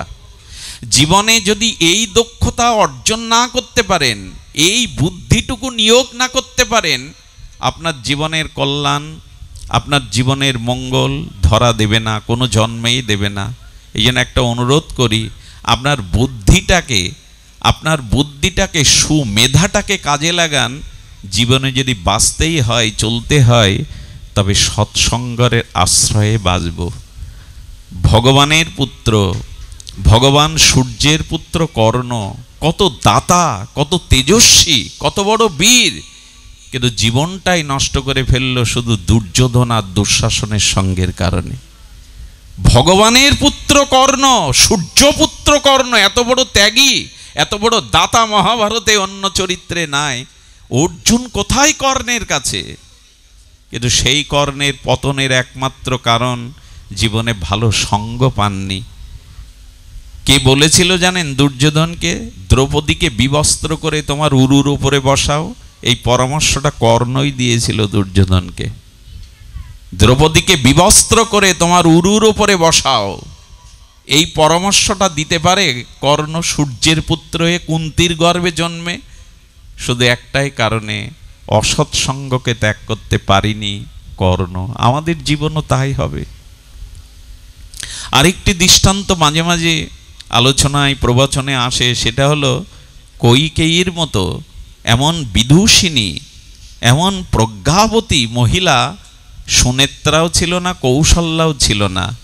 দশরথের সাথে কৈকেয়ী যুদ্ধেও যেতেন। কৈকেয়ীর কারণে বহু যুদ্ধে দশরথ জয়ী হয়েছে, এই জন্য খুব প্রিয়া ছিল। তাতে কি হলো? সেই কৈকেয়ী যিনি এত প্রজ্ঞাবতী, রামকে এত ভালোবাসতেন, তিনি দশরথের মৃত্যুর কারণ হলেন, রামের বনবাসের কারণ হলেন, সমস্ত অযোধ্যাকে আগুন জ্বালিয়ে দিলেন একটাই কারণে। কারণ কৈকেয়ীর মেধা থাকলেও, বিদূষিনী থাকলেও, শিক্ষিতা থাকলেও সঙ্গ ছিল মন্থরার। মন্থরার সঙ্গের কারণে দশরথ বলেছিল রাম বনে গেলে, রাম আমার প্রাণ, প্রাণ ছাড়া দেহ বাঁচে না, রাম বনে গেলে আমি মারা যাব, তুমি বিধবা হবে। বলে হতে পারি, কিন্তু কিছু করার নেই। এই বুদ্ধি কখন আসে মানুষের? মন্থরার সঙ্গ পেলে। এই জন্য দয়া করে বুদ্ধিটা এখানেই আনুন, যাতে অসৎ সঙ্গ না হয়। দুটো সঙ্গীতের ভজনের পয়ার আমি প্রায়শ উচ্চারণ করি, শুনে থাকবেন। যার মুখে বাই হরি কথা নাই, তার কাছে তুমি যেও না। যার মুখ হেরি ভুলে যাবে হরি, তার মুখপানে চেও না। আগুনে পুড়লে দেহটা শুধু নাশ হয়, আত্মার ক্ষতি হয় না। কিন্তু অসৎ সঙ্গে পতিত হলে দেহের সাথে সাথে আত্মারও 84 লক্ষ জনি অধঃপতিত হতে হয়। 84 লক্ষ জনি ভ্রমণ করতে হয় শুধু অসৎ সঙ্গের কারণে। অসৎ সঙ্গ বলতে কি? শুধু ব্যক্তির সঙ্গ না, যে দৃশ্য দেখলে, যে কথা শুনলে, যা কিছু অধ্যয়ন করলে মনটা নিম্নগামী হয়, অসৎ অভিমুখী হয়, এ সবগুলোই অসৎ সঙ্গ। যে দৃশ্য দেখলে, যে কথা শ্রবণ করলে, যার কাছে গেলে মনের গতি উৎসমুখী না হয়ে অবনতি হয়, এটাই হলো অসৎ সঙ্গ। গোবিন্দ বললেন দক্ষতাটা হলো এই। পৃথিবীর সব থেকে বড় দক্ষ ব্যক্তিকে, বুদ্ধিমান ব্যক্তিকে 500 ভূসম্পত্তি জমি মালিক হওয়া। এই তল্লাটের ভিতরে 10 জন আপনার পিছনে ছুটে চলে, আপনার জয়গান গায়, এটাই আপনার জীবনে সব থেকে দক্ষতা? বুদ্ধিমান আপনি না। শাস্ত্রে বলছেন প্রকৃত বুদ্ধিমান ভগবত ভজন যারা করে তাদের। এই মনুষ্যময় ক্ষণভঙ্গ রক্তমাংসের পিণ্ড, অনিত্য কালের দ্বারা কবলিত এই মাটির শরীর পেয়ে যারা বিচার দিয়ে, বিবেক দিয়ে, বুদ্ধি দিয়ে, সৎসঙ্গ আশ্রয় করে, ভগবানের ভজন করে এই মায়ার সংসার পাড়ি দিয়ে চিরদিনের মতো ভগবানের কাছে ফিরে যেতে পারে, এরাই বুদ্ধিমান, এরাই প্রকৃত মেধা সম্পন্ন, যারা নিজেকে উদ্ধার করতে পারে। ভূসম্পত্তির মালিক হওয়া, অনেক লোকের সম্মান অর্জন করা, এগুলি বুদ্ধিমানের কাজ নয়। এগুলি বুদ্ধি খাটালে অনেকেই পেতে পারে, কিন্তু ভবসংসার পাড়ি দিয়ে জন্ম মৃত্যু চক্র এড়িয়ে ভগবানের কাছে চির শান্তির ধামে পৌঁছানো, বৈকুণ্ঠে পৌঁছানো, স্বরূপে পৌঁছানো, এটি যার মধ্যে তিনিই বুদ্ধিমান। যে যেন কৃষ্ণ ভজে সে বড়, সে এটা জানে কি করে সংসার পাড়ি দিয়ে ভগবানের কাছে, এই মায়ার সংসার পাড়ি দিতে হয়। অনাপেক্ষ শুচিদক্ষ উদাসীন, একটু কষ্ট হলেও শুনতে হবে, এটাই চাবি। এই চাবি যদি পেয়ে যান, তাহলে আপনি শান্তির রাজ্যে জীবনের লক্ষ্যে পৌঁছাতে পারবেন। অনাপেক্ষ শুচিদক্ষ উদাসীন। উদাসীন অর্থাৎ অতীতের কথা, দুঃখের কথা, অপমানের কথা, জীবনের অনেক স্মৃতির কথা ভুলতে শুরু করুন। উদাসীন কাকে বলে? উদাসীন মানে কোনো কিছুর প্রতি লক্ষ্য না দেওয়া। একটা শিশুকে চড় মারলেন, দেখবেন ও এত উদাসীন, 10 মিনিট পরে একটা চকলেট দিলে আবার আপনার কোলে আসবে, ভুলে গেছে সে কথা। এই জন্যই তো শিশু, এই জন্য তো সর্বদা আনন্দে থাকে, শান্তিতে থাকে। সে ভুলতে শিখেছে। জীবনের কিছু কিছু ভুলে যেতে শিখুন, জীবনের কিছু কিছু ভুলতে শিখুন। এই ভোলাটাই, এই উদাসীন হওয়াটাই সংসারে মাঝে মাঝে উদাসীন হতে হয়।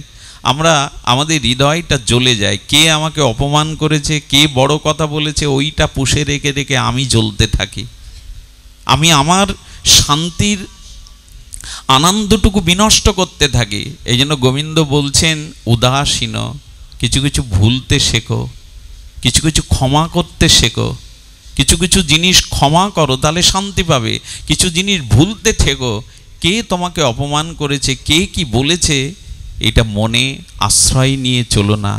এটাকে মনে যদি ভুলতে না চেষ্টা করো, তাহলে তুমি শান্তি পাবে না, চাবি পাবে না, শান্তির ঘরের জীবনের লক্ষ্যের চাবি পাবে না। এই জন্য জলে দাগ কাটলে যেমন সেই দাগটা, রেখাটা বেশিক্ষণ থাকে না, কিছু কিছু জিনিস জীবনে ভুলতে শেখো। মানুষ ভুলবার জন্য মদ খায়, ওটা কি সমাধান? ভুলবার জন্য নেশা করে, ভুলবার জন্য জীবনে কত কি ড্রাগ আদি নেয়, এগুলো না। ভগবান মন্ত্রই দিয়েছেন, কর্মফল মনে করে, প্রাপ্তি মনে করে, এগুলো উদাসীন হও।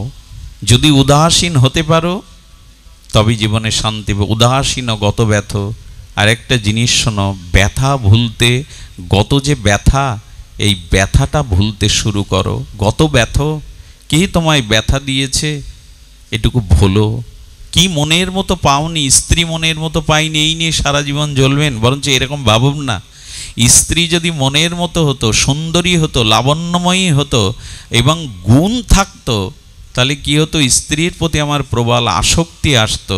আর সেই আসক্তিটা, সে আমার মনের মতো হয়নি, তার ভিতরে গুণ, রূপ, মহিমা আমি খুঁজে পাইনি। ঠিক আছে, তাহলে কি হলো? মঙ্গল হলো এই স্ত্রীর প্রতি যে প্রবল আসক্তিটা, ওটা তার প্রতি না গিয়ে ভগবানের প্রতি গেল। এটাই অন্তত মঙ্গল ভেবে নাও।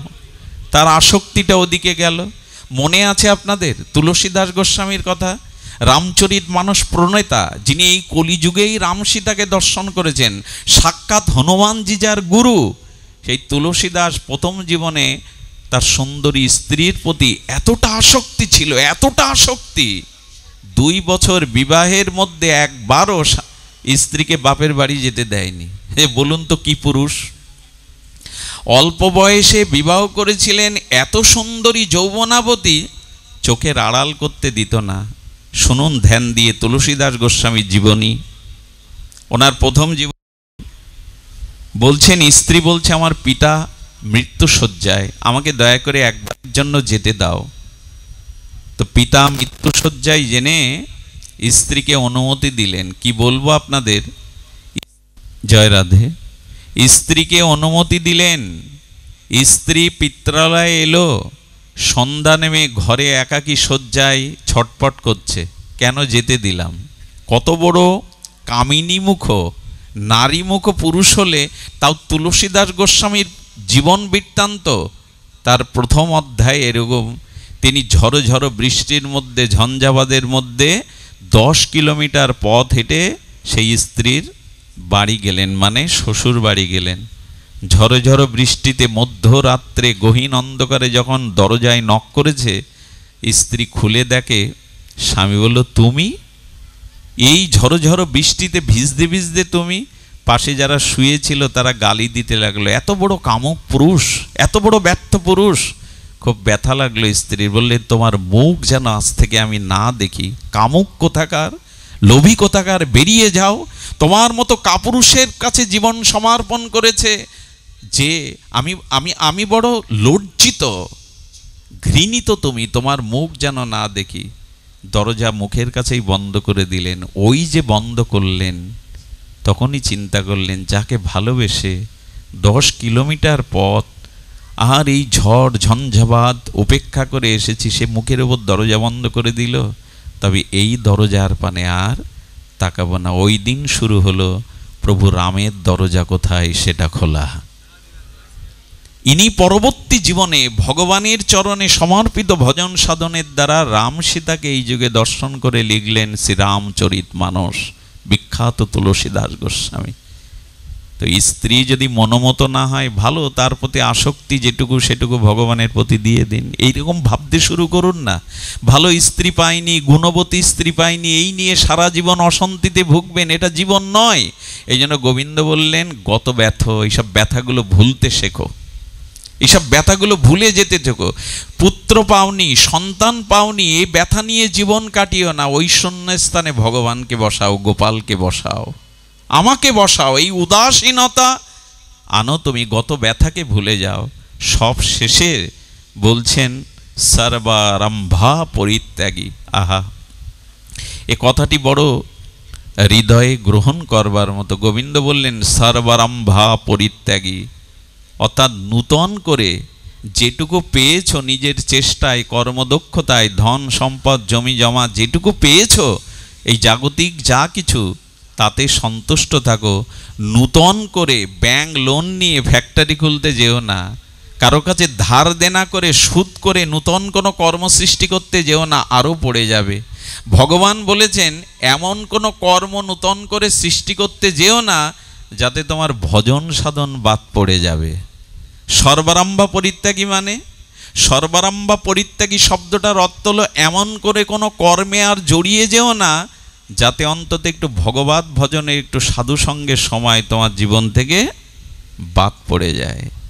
শুধু কর্মের পিছনে ছুটে গেলে কিন্তু মূল যে কর্ম, ভগবৎ কর্ম, ভজন কর্ম, এটি যদি তোমার জীবনে না আসে, তাহলে নূতন নূতন কর্ম সৃষ্টি করে তাতে আবদ্ধ হয়ে ভগবানকে ভুলে যাওয়া, ভজনকে ভুলে যাওয়া, সাধুসঙ্গকে ভুলে যাওয়া, এমন কর্ম সৃষ্টি করতে যেও না যার দ্বারা ভগবানের ভজনটাই কমে যাবে।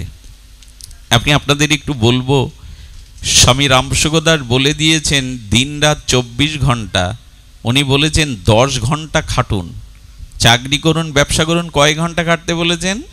10 ঘন্টা। 24 থেকে 10 বাদ দিলে কত থাকে?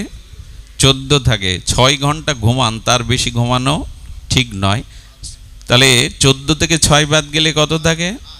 8 থাকে। এর মধ্যে বা ঘুমান আর 1 ঘন্টা, 7 ঘন্টা যদি থাকে, তবে 3 ঘন্টা খাওয়া দাওয়া, স্নান, গল্প গুজব করো। কিন্তু আর যে 3-4 ঘন্টা থাকতে, এটা অবশ্যই সাহোদ্দায় জপ, ধ্যান, ভজন, সাধু সঙ্গে কাটাও।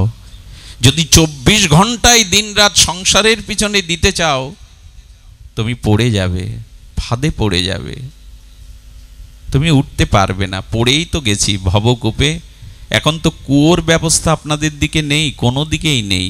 আধুনিক প্রযুক্তির দ্বারা কুয়ো এখন অনেক জায়গায় নেই। আচ্ছা, কুয়োতে দেখবেন পুরনো দিনে জল তুলতে গেলে মাঝে মাঝে দড়ি কেটে সেই জল তোলার পাত্রটা, ঘটি বাটি, ওইটা পড়ে যেত। কি করতো জানেন? একটা দড়ির অগ্রে অঙ্কুশ, মানে লোহার একটা বাঁকা অঙ্কুশ তৈরি করে এটা তোলার চেষ্টা করছো। ভগবান যেন বললেন, তুমিও কর্মময় ভবকূপে পড়ে গেছো, এখন সাধুগুরু বৈষ্ণব ওই অঙ্কুশ দিয়েই তোমাকে টেনে তুলতে এসছে। অঙ্কুশই, সাধুগুরু সঙ্গই হলো তোমাকে ভবকূপ থেকে টেনে তুলতে পারে। তাই নূতন করে এমন কোনো কর্ম সৃষ্টি করতে যাবেন না যাতে ভজনের সময়টা বাদ পড়ে যায়, যাতে ভজনের সময় বাদ পড়ে যায়, এমন কোনো কর্ম আমাদের নূতন করে সৃষ্টি করা উচিত নয়, যাতে জীবন থেকে কর্ম চলে যায়। দেখুন, একটু বলি, ভগবৎ কর্ম করতে হবে, নালে কিন্তু ক্ষতি আছে। আমি কিছুদিন আগে এই প্রসঙ্গটা পড়ে স্তম্ভিত হয়ে গেছিলাম। যদি বলেন আমি আপনাদের বানিয়ে শোনাচ্ছি, তা নয়। রাঘবেন্দ্রাচার্য, উত্তর ভারতের 108 অন্যতম জগৎগুরু, একজন বিখ্যাত প্রবক্তা, তার শ্রীমুখেই শুনেছিলাম আমাদের উত্তরপ্রদেশে এক শেঠের দোকানে কাজ করতেন। ঘটনাটা বলে আমি পাঠ বিশ্রাম করব। এই তাপদগ্ধতায় আপনাদের অত্যাচার করা উচিত হবে না। তো তিনি কাজ করতেন, কাজ করতে করতে ইনি ছিলেন ব্রাহ্মণ এবং ইনি ছিলেন পণ্ডিত। তো এই ব্রাহ্মণ পণ্ডিত, তার বাড়িতে যে ছেলেটা কাজ করত, দোকানেও কাজ করত, বাড়িতেও কাজ করত, ছেলেটা হঠাৎ মারা গেল। মারা যাওয়ার পরে কিছুদিনের মধ্যে, আমি আদৌ কিন্তু আপনাদের গল্প শোনাচ্ছি না, এই রাঘবেন্দ্রাচার্য ভারত বিখ্যাত এই প্রবচনকারী, তিনি বলছেন কিছুদিন পর উনি ঘরে বসে বসে চিন্তা করছেন, হঠাৎ একটা কালো ছায়া দেখতে পেলেন। সেই কালো ছায়া দেখতে দিয়ে প্রশ্ন করছেন, কে তুমি? আমাকে কেন ভীতি সঞ্চার করবার মধ্যে এসেছে? বললো, আমি ভীতি সঞ্চার করতে আসিনি, কারণ আমি যম। তো যম, তুমি এখানে কাকে নিতে এসছো? আমাকে? বললো, আপনাকে না, আমি কিছুদিন আগে আপনার এখানে কাজের লোকই ছিলাম, মনে আছে ছেলেটার কথা? বলে, হ্যাঁ। বলে, সেই আমি যমে রূপান্তরিত হয়েছি। বললো, কেন? বললো, বহু পাপ যদি কেউ করে, 100 জন্ম যদি কেউ পাপ করে 100 বার নরকে যায়, তাহলে বারবার এই 100 জন্ম নরকে যাওয়ার পরে যম মহারাজ তাকে যম দূতেরই চাকরি দিয়ে দেন। 100 জন্ম আমার অপরাধ আছে, পাপ আছে, আর 100 জন্মই নরকে যাচ্ছি আমি। আজকে আমাকে দায়িত্ব দিয়েছে, তুমি যমদূত, বারবার আসো, আর তোমার এই কাজের জন্য নিয়োগ হলো। তো তুমি আমার এখানে কেন? বললেন, আপনার এখানে না, আপনার পাশের বাড়ির ওই ভদ্রলোক এখন মারা যাবে, আধা ঘন্টার মধ্যে ওর আত্মাকেই, ওর জীবাত্মাকে আমি নিতে এসেছি, গ্রাস করতে এসেছি। উনি বিস্ময় প্রকাশ করছেন, কি বলে ও? সঙ্গে সঙ্গে উনি তখন বললেন, দেখো, তুমি যদি সত্যিই ওকে নিতে আসো, আর তুমি যদি যম হও, আমি তোমার কাছে একটা অনুরোধ করছি যে তুমি সত্যিই যদি সেই হও, মাঝে মাঝে এসো, তোমার কাছে আমার কিছু জিজ্ঞাসা করার আছে। আধা ঘন্টা ঘড়ি ধরে পরে দেখলেন উনি হঠাৎ বুকে ব্যথা উঠে মারা গেছেন। বললেন, সত্যি আমি যা মনে করেছি এ যমই। কারণ ওই ঘটনাটা যখন সত্যি হলো তখন উনি মনে করলেন যে না, এ জমই। উনি পরবর্তী একদিন ওই ছায়া দেখে আবার প্রশ্ন করছেন, আমি তোমাকে আসতে বলেছিলাম একটা প্রশ্ন করবার জন্য। প্রশ্নটা হলো যে দেখো, যিনি যমরাজ, তাকে যদি একটা অনুরোধ করো যে আমার এই জগতের প্রভু যিনি ছিলেন, আমি যার আশ্রিত ছিলাম, তিনি একটু নরক আর স্বর্গটা দর্শন করতে চান, যমরাজ যদি এই কৃপা করে আমাকে এই সুযোগ যদি দিতে পারে, বলে এটা আদৌ সম্ভব না, জীবন্ত মানুষ কি ওগুলো দেখতে পারে? তখন উনি একটা যুক্তি দিলেন, খুব ধ্যান দিয়ে শুনুন। যুক্তিটা হলো, আমি পণ্ডিত, আমি ব্যাখ্যা করি ভাগবতের, শাস্ত্র ব্যাখ্যাতা আমি যদি নরকের বর্ণনাটা চোখে এসে বর্ণনা করতে পারি, মানুষ তখন গ্রহণ করবে, কল্পনা মনে করবে না। তুমি তোমার যমরাজকে আমার হয়ে একটু অনুরোধ করো। এখন সেবক যদি প্রভুকে বারবার কিছু অনুরোধ করে, উনি বহুবার বলতে আছেন প্রভু, উনি পণ্ডিত, উনি ব্যাখ্যা করেন, ওনাকে একটু কৃপা করে আপনি যদি একবার নরক বা স্বর্গ একটু দর্শন করিয়ে দেন। যম মহারাজ তো দ্বাদশ মহাজনের অন্যতম, তিনি সামর্থ্য। তো যম মহারাজ তখন বলছেন, এত করে বলছো যখন, তখন ওই খাটিয়ায় ঘুমিয়ে আছে রাত্রে, ওই অবস্থায় অবশ অজ্ঞানভাবে ওকে উড়িয়ে নিয়ে এসো। আমি কিন্তু আবারও বলছি, আমি ঠাকুরমার ঝুলি খুলে বসিনি, এই মহাত্মার মুখে শুনেছি। দিব্য ঘটনা, অলৌকিক ঘটনা পৃথিবীতে ঘটতেও পারে, অসম্ভব কিছু না। তাকে যখন নিয়ে যাওয়া হলো, তখন তার চেতনা ফেরানোর পর বলছেন, আপনি বেশিক্ষণ এখানে থাকতে পারবেন না, তবে নরককে দেখতে চেয়েছেন, জগতে গিয়ে বর্ণনা করবেন, মানুষকে বোঝাবেন। দেখুন, উনি সামান্য, নরক কিন্তু আছে, কেউ ভাববেন না জুজুর ভয় দেখানো হচ্ছে। আমাদের অপকর্মের, পাপ কর্মের, মহাপাপ কর্মের ভোগবার একটা জগৎ আছে। এই অনন্ত সৌরজগতে যত গ্রহ আছে তার ইয়াত্তা বিজ্ঞানও আজও করতে পারেনি। একটা বৃহস্পতি পৃথিবীর 300 গুণ বড়, কি নির্ণয় করবে সেখানে? চাঁদে মানুষ যায় কি পুরো চাঁদটাই দেখতে পায়? চাঁদের একটা অংশে নামে বিজ্ঞানীরা, তাও সেখানে নির্ণয় করতে পারেনি। এই মহাবিশ্বের মহাসৃষ্টির রহস্য কতটুকু বা বিজ্ঞান আবিষ্কার করতে পেরেছে? উনি গিয়ে দেখলেন যে প্রচণ্ড সাজা, নরকের বর্ণনা ভাগবতের 5ম স্কন্ধে আছে। 5ম স্কন্ধের শেষে শিহরিত হতে হবে, ভয়ে ভীত হতে হবে। উনি ওই নরকের সামান্য যন্ত্রণা দিকে চিৎকার করে বললেন, আর আমি এখানে থাকতে চাই না। যেটুকু বললেন 28টা নরক, আপনি তো এক অংশও দেখেননি। বললেন, আর আমি দেখতে চাই না, আমাকে পাঠিয়ে দিন। আচ্ছা, একটা কথা বলুন তো যম মহারাজ, আমাকে কি কখনো আসতে হবে এখানে? প্রশ্নটা তো আসেই, আমাকে কি আসতে হবে? বললেন, প্রশ্নটা যখন করেই বসেছেন, দেখুন আপনাকে আসতে হবে। পণ্ডিত বললেন, আমি ব্রাহ্মণ, আমি বেদজ্ঞ, আমি পাঠ করে কত মানুষকে এই পথে ফিরিয়েছি, আমাকে কেন আসতে হবে যদি একটু বলেন। বললেন, দেখুন, আপনি এক চর্মকারের কাছ থেকে একটা পাদুকা তৈরি করেছিলেন, তার পয়সাটা বহুবার দেবে বলেও আপনি পরিশোধ করেননি, সেই কারণে আপনাকে নরকে আসতে হবে। কর্মফল কিন্তু কাউকে ছেড়ে দেবে না, কর্মফল কাউকে ছেড়ে দেয় না। তখন বলছেন, অনুরোধ একটা, সাজাটা কি এখান থেকেই আমাকে সাজা দিয়ে মুক্ত করতে পারেন, যাতে আর না আসতে হয়? বলেন, সে সাজা তুমি সহ্য করতে পারবে? সেই সাজা হলো, তার পিঠের 1 হাত চামড়া তুলে নেওয়া হবে, চিরে চিরে চামড়া তুলে নেওয়া হবে, ওইটুকু শোধ করেনি বলে। এবং যিনি নেবে, যে ওর কাছে অর্থটা পেত, সে মারা গেছে, তাকে দিয়ে, যমকে দিয়ে যখন তুলে নিলেন, সঙ্গে সঙ্গে ওই অবস্থায়, যন্ত্রণাকাতর অবস্থায় তখন বলছেন যে কৃপা করে আমাকে কৃপা করে এইবার জগতে দিন, তবে একটা কিছু দিন, যাতে জগতে গিয়ে আমি বলতে পারি যে আমি দেখে এসেছি, এই বর্ণনা আমি যাতে জগৎকে করতে পারি। ওনাকে বড় একটা কুলোর মতো পান আর একটা দিব্য সুবারি দেয়া হয়েছিল, যাতে ওনার কথা জগতের লোক বিশ্বাস করে। সেই দিন থেকে ভগবানের ভজনে লেগে গেলেন, আর জগৎকে বলতে লাগলেন, এটা অবশ্যই কর্মফল ভুগতে হবে, এসো ভগবানের চরণে সমর্পিত হই, ভজন করি। এটা ভয় দেখানো নয়, এটা বাচ্চাদের জুজুর ভয় দেখানো নয়, নরক কিন্তু আছে, সত্যই আছে। কর্মফল কাউকে কখনো দিন ক্ষমা করবে না। আমাদের এই সব ঘটনাগুলো এইটুকু বলবার শুধু অভিপ্রায়, আসুন জীবনে সতর্ক হই, জীবনের লক্ষ্যকে স্থির করি, জীবনের মঙ্গলময় একটা লক্ষ্য যেন স্থির হয়, কোথায় যেতে চাই। আর এই সবের পিছনে প্রয়োজন ভগবান যেটা বলেছেন সেটি হলো আমার ভজন করো। তমেব শরণাঙ্গশ্চ সর্বভাবেন ভারত তৎপ্রসাদাৎ পরাং শান্তি স্থানাং প্রাপস্যি শাশ্বতম। চিন্তা করো না, আমি তোমাকে ইহকালেও পরসুখ দেব, পরকালেও পরম আনন্দ দেব। শুধু আমার শরণ নাও, শুধু আমার ভজন করো, আমি কথা দিচ্ছি ইহকাল পরকালে আমি তোমায় শান্তি দেব। মন্মনা ভব মদ ভক্ত মদ যা জীবাং নমস্কুরু মামে বৈশোষী সত্যং তে প্রতি জানে প্রিয় হসিমে।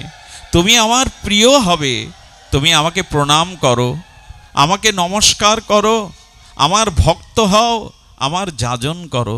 দেখুন গীতায় কর্মযোগ বলেছেন, গোবিন্দ বলছেন কর্ম আমার সাথে যুক্ত করে করো, তবে কর্মটা যোগ হবে। কর্ম নিজ স্বার্থের জন্য, ভোগের জন্য, লালসার জন্য করো না, আমাকে সন্তুষ্টির জন্য কর্ম করো।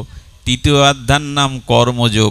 আর এ জাতীয় কর্ম করবার জন্য যে জ্ঞানের প্রয়োজন, চতুর্থ অধ্যায় হলো জ্ঞানযোগ। কর্মটা কিভাবে করবে, আমাতে সমর্পণ করে এই জ্ঞান নিয়ে কর্ম করো, তবে জ্ঞানযোগ হবে, কর্মটা জ্ঞানে সম্পাদিত হবে।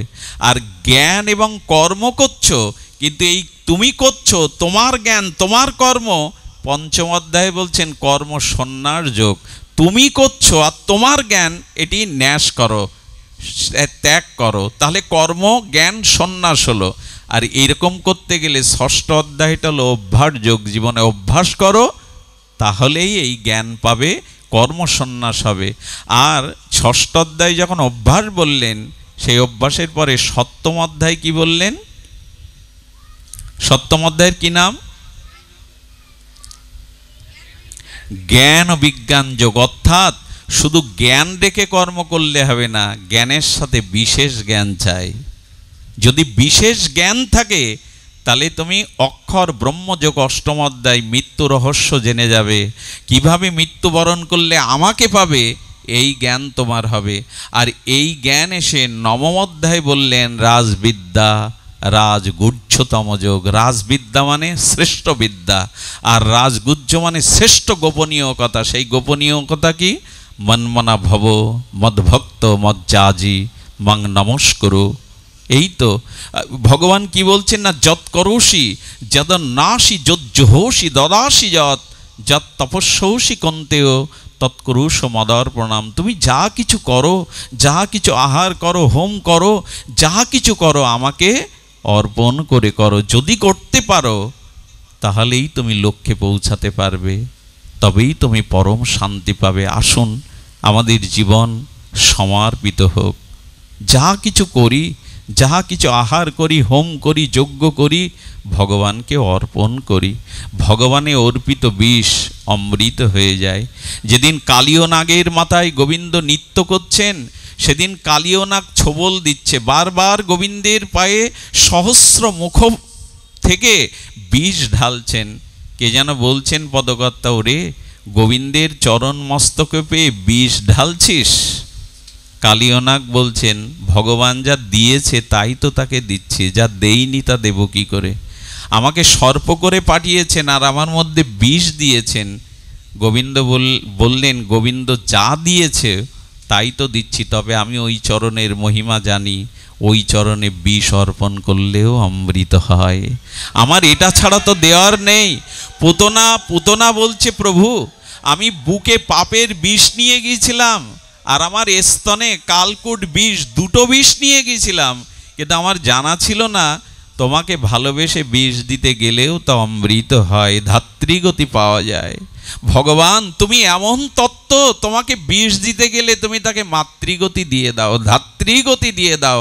ওগো দয়াল, এমন দয়ালু জগতে কে আছে? ওগো জগতের জীব, চেয়ে দেখো আমি পুতনা। পুতনা মানে আমি পবিত্র না, আমি বালও ঘাতিনি, রুধিরও সনা, আমি বাচ্চাদের হত্যা করে রক্ত পান করেছি, আমি গোবিন্দকে হত্যার জন্য কালকুট বিষ স্তনে পুরে নিয়েছি। সেই গোবিন্দ আমাকে ধাত্রীগতি দিয়ে দিল, পিতৃগতি দিয়ে এলো বৈকুণ্ঠে। এমন দয়ালুকে ভালো না বেশে পারা যায়? তাই হে জগতের জীব, ভগবানকেই অর্পণ করো। কামনা বাসনা চিত্তে যা আছে ভগবানে অর্পণ করো। তাতে অর্পিত কর্মই, তাতে অর্পিত বস্তুই অমৃত হয়ে যাবে। বিষ অমৃত হয় শুধু অর্পণ করলে। আর আমার কেন জানি মনে হয় জানেন, এই যে কালীয় নাগ, তার মাথার উপরে গোবিন্দ নৃত্য করলেন, গোবিন্দের চরণ পড়লে, একবার আমাকে বলুন তো, যুগ যুগান্তর তপস্যা করে যোগী ঋষি মুনি গোবিন্দের চরণ এভাবে পায়? একটু কথা বলুন, পায় কি? আচ্ছা, ও পেল কেন? কালীয় নাগ কেন গোবিন্দের চরণ মস্তকে ধারণ করলো এবং সেই চরণ চিহ্ন গোবিন্দ অঙ্কিত করে দিলেন? এর একটাই কারণ, উনি ছিলেন ভাগবতে উপাখ্যানে আছে চন্দ্রতপ রাজা। কি নাম ছিল ওনার? চন্দ্রতপ রাজা। উনি এক রাজ্যের রাজা, কিন্তু ওনার উদরের শুল বেদনা যায় না। কি বেদনা? শুল বেদনা যায় না। তো সেই শুল বেদনায় যখন কাতরাচ্ছেন, কত কবিরাজ কত ডাক্তার দেখিয়ে যখন কোনো উপায় হলো না, তখন একজন জ্যোতিষী তাকে বললেন, অমুক সরোবরে রাজহংস রাজহংসী সাঁতার কাটছে, ওদের মাংস যদি ভক্ষণ করতে পারো তোমার শুলের বেদনা যাবে। গিয়ে দেখছেন সেই নির্মল সরোবরে রাজহংস রাজহংসী জলকেলি করছে। ওদেরকে যখন ধরে উনি হত্যা করার মানসে গেলেন, তখন রাজহংস কথা বলে উঠেছে, আমাদের হত্যা করে তুমি রোগ সারাতে চাও? তাতে আরও পাপ হবে, চলে যাও। ওই বৃক্ষের তলে দেখো এক সাধুর চরণ, যদি সাধুর চরণ জল পান করতে পারো অভিষেক করে, তবে তোমার চিরদিনের মতো শূল বেদনা যাবে। ভাবলেন যে প্রাণী হত্যা করে লাভ কি, যদি সাধুর চরণ ধৌত চরণামৃত পান করে ব্যথা যায়। চন্দ্রতাপ রাজা চলে গেলেন, কিন্তু গিয়ে কি দেখলেন জানেন? গিয়ে দেখলেন একটা পা বাইরে আছে, ওই বটবৃক্ষের কুঠিরের মধ্যে থেকে একটা পা বাইরে, কিন্তু সেই পা পুজ রক্ত ফোড়া। আচ্ছা, রাজার কি রুচি হবে ওই চরণ জল করে খাওয়া? যখন ফোড়া দেখলেন, পুজ রক্ত দেখলেন, ঘৃণায় ভরে গেল। এই চরণের জল আমি পান করে খাবো? মনে হলো ব্যথা তো তীব্র, ভোগও করছি, নিরাময়ের জন্য উনি যদি আর একটা পা বাইরে দিতেন, মনে করেছেন ওই পাটা হয়তো নিরাময়, কিন্তু আর একটা পা বাইরে দিয়ে দেখলেন এর থেকে দূষিত হয়ে গেছে সেই পা, কারণ সেখানে পোকা হয়ে গেছে, পোকা খরে খরে পড়ছে। ওই অবস্থা দেখে মনে করলেন রাজহংসী যখন কথা বলল, ওরা সাধারণ না, ওরা অভিশপ্ত কোনো মহামানব রূপে আছে, আমি চেষ্টা করি। উনি অভিষেক করলেন। অভিষেক করে জল যখন পোকা কিলবিল করছে, ওটার রাজার শ্রদ্ধা হলো না। কিন্তু সাধুর চরণ জল উনি ফেলেননি, কি করলেন? উনি মাথায় করে এনে ঘরের কোণে রেখে দিলেন। শুধু ভক্তগণ, সেই দিন বৈষ্ণব অপরাধের দ্বারা তাকে অভিশাপ পেতে হলো যে সেই সাধুর চরণ ধৌত জলে অবিশ্বাস এনেছি, যা আজ থেকে এই বৈষ্ণব চরণ জলের চরণামৃতের আর তোর রুচি বা বিশ্বাস হলো না, যা মনুষ্য জন্ম না পেয়ে সর্পজনিতে যা।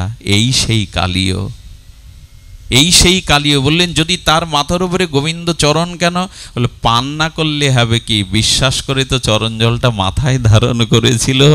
এই জন্য সেই বৈষ্ণবের চরণ ধৌত জলের কারণে গোবিন্দ তার মস্তকে চরণ রাখলেন। আর পুতনাকে উনি মেরেছেন, অগাসুরকে মেরেছেন, বগাসুরকে মেরেছেন, কংসকে বধ করেছেন, কেন কালীয় নাগকে বধ করেননি গোবিন্দ? তার কারণ হলো কালীয় নাগের স্ত্রীগণ সতীসাধ্যিগণ তারা প্রার্থনা করেছিল, প্রভু আমাদের স্বামীর জীবন ফিরিয়ে দাও, ওকে তুমি মেরো না। আর এদের কথা কেন শুনেছিলেন জানেন? এদের কথা শুনেছিলেন ওই চরণ জলটা ঘরের কোণে শুনে তার স্ত্রীগণ ওটা শ্রদ্ধায় পান করেছিল। এই জন্য মহাসতীরূপে তারা গোবিন্দ চরণে ভক্তি লাভ করে কালীয় নাগের হত্যার সময় স্তুতি করতে করতে গোবিন্দ প্রসন্ন হয়ে ওর স্বামীকে ফিরিয়ে দিয়েছিলেন। অর্থাৎ বৈষ্ণব চরণ জলের এ জাতীয় মহিমা। জীবনে আর যাই করুন, ভক্ত চরণে কখনো অপরাধ করবেন না। ভগবানের চরণে যদি কোটি অপরাধী করেন, অবিচেত সুদরাচার মাম অনন্য ভাক, গোবিন্দ বলছেন পৃথিবীর শ্রেষ্ঠ দুরাচারী হলেও অপরাধী হলেও আমি তাকে মাফ করি, কিন্তু আমার ভক্ত চরণে যদি কেউ অপরাধ করে আমি তাকে ক্ষমা করি না। তাই ভগবানের চরণে অপরাধ করুন, ক্ষমা হবে। কিন্তু বৈষ্ণব চরণে যদি অপরাধ হয়, মনে পড়ে বৃন্দাবনে রূপ গোস্বামী বসে আছেন আর খঞ্জন বৈষ্ণব আসছেন, 8 জায়গায় প্রায় অষ্টবক্রের মতো বাঁকা, তাকে দেখলে উপহাস করে, সকলে হাসে। তিনি নিজের রূপ দেখান না যে আমাকে দেখলে কে হাসবে, আস্তে বাবা, আমাকে দেখলে কে হাসবে, তাতে তাদের বৈষ্ণব অপরাধ হবে, বেরোন না। কতদিন ঘরে আবদ্ধ থাকা যায়।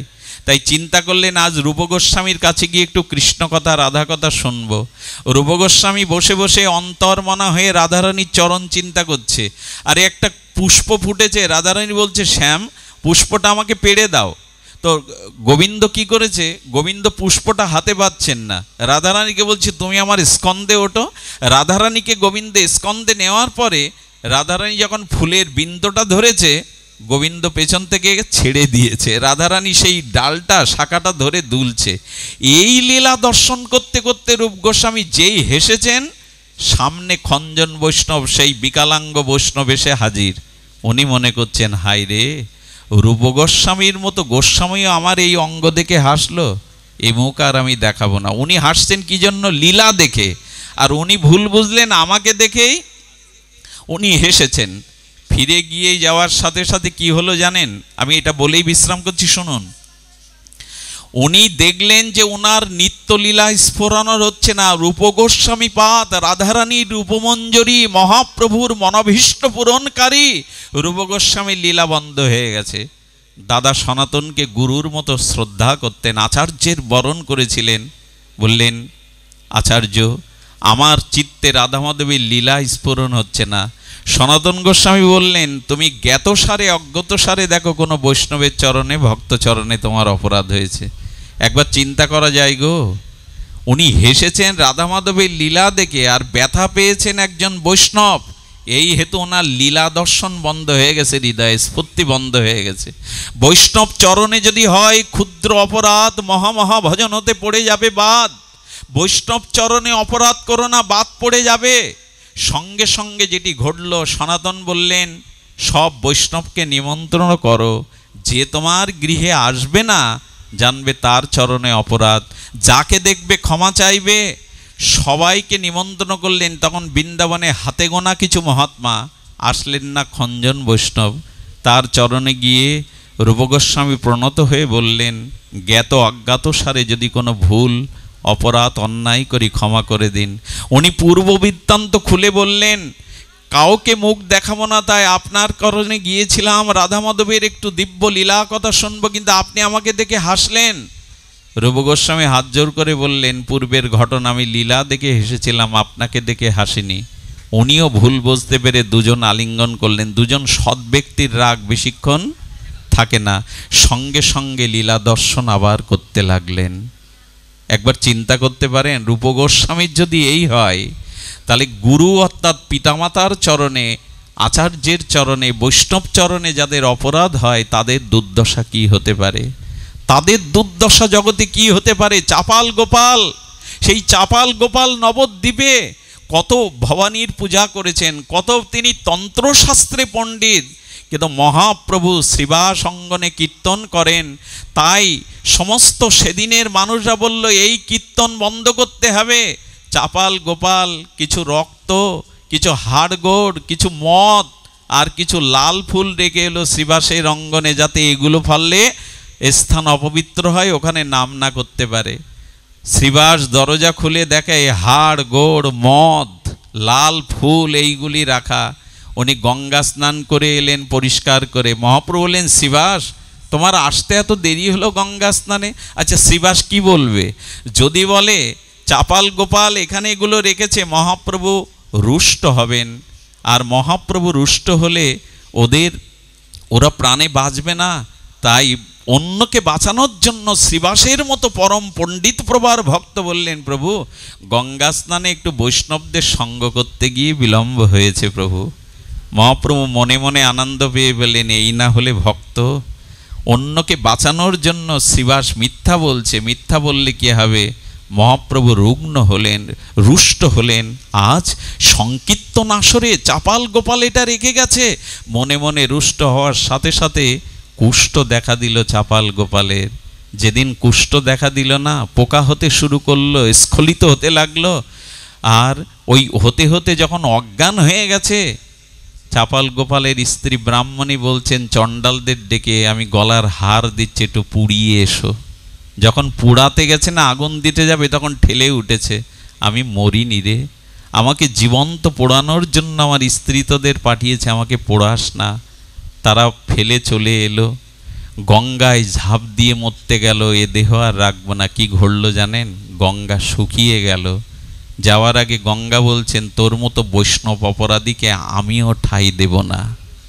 এই জন্য বৈষ্ণব নিন্দিয়া যে বা গঙ্গা স্থানে যায়, পতিত পাবনী গঙ্গা ফিরিয়ে আনা চায়। গঙ্গাও মুখ ফিরিয়ে নেয় যদি কেউ বৈষ্ণব অপরাধ করে। গঙ্গা নিজেকে শুকিয়ে নিল, আমাতে তোকে আমি অবগাহন করতে দেব না, তুই বৈষ্ণব অপরাধী। একজনকে বলল, আমার যা কিছু আছে নাও, আমাকে একটু কাশীতে পৌঁছে দাও, ওখানে মরলে অন্তত মুক্তি হবে। এই চাপাল গোপাল, তিনি ছিলেন সেই সময়ের একজন পণ্ডিত। কাশীতে যাওয়ার পরে ভগবান শঙ্কর বললেন, এখানে তোর জায়গা নাই।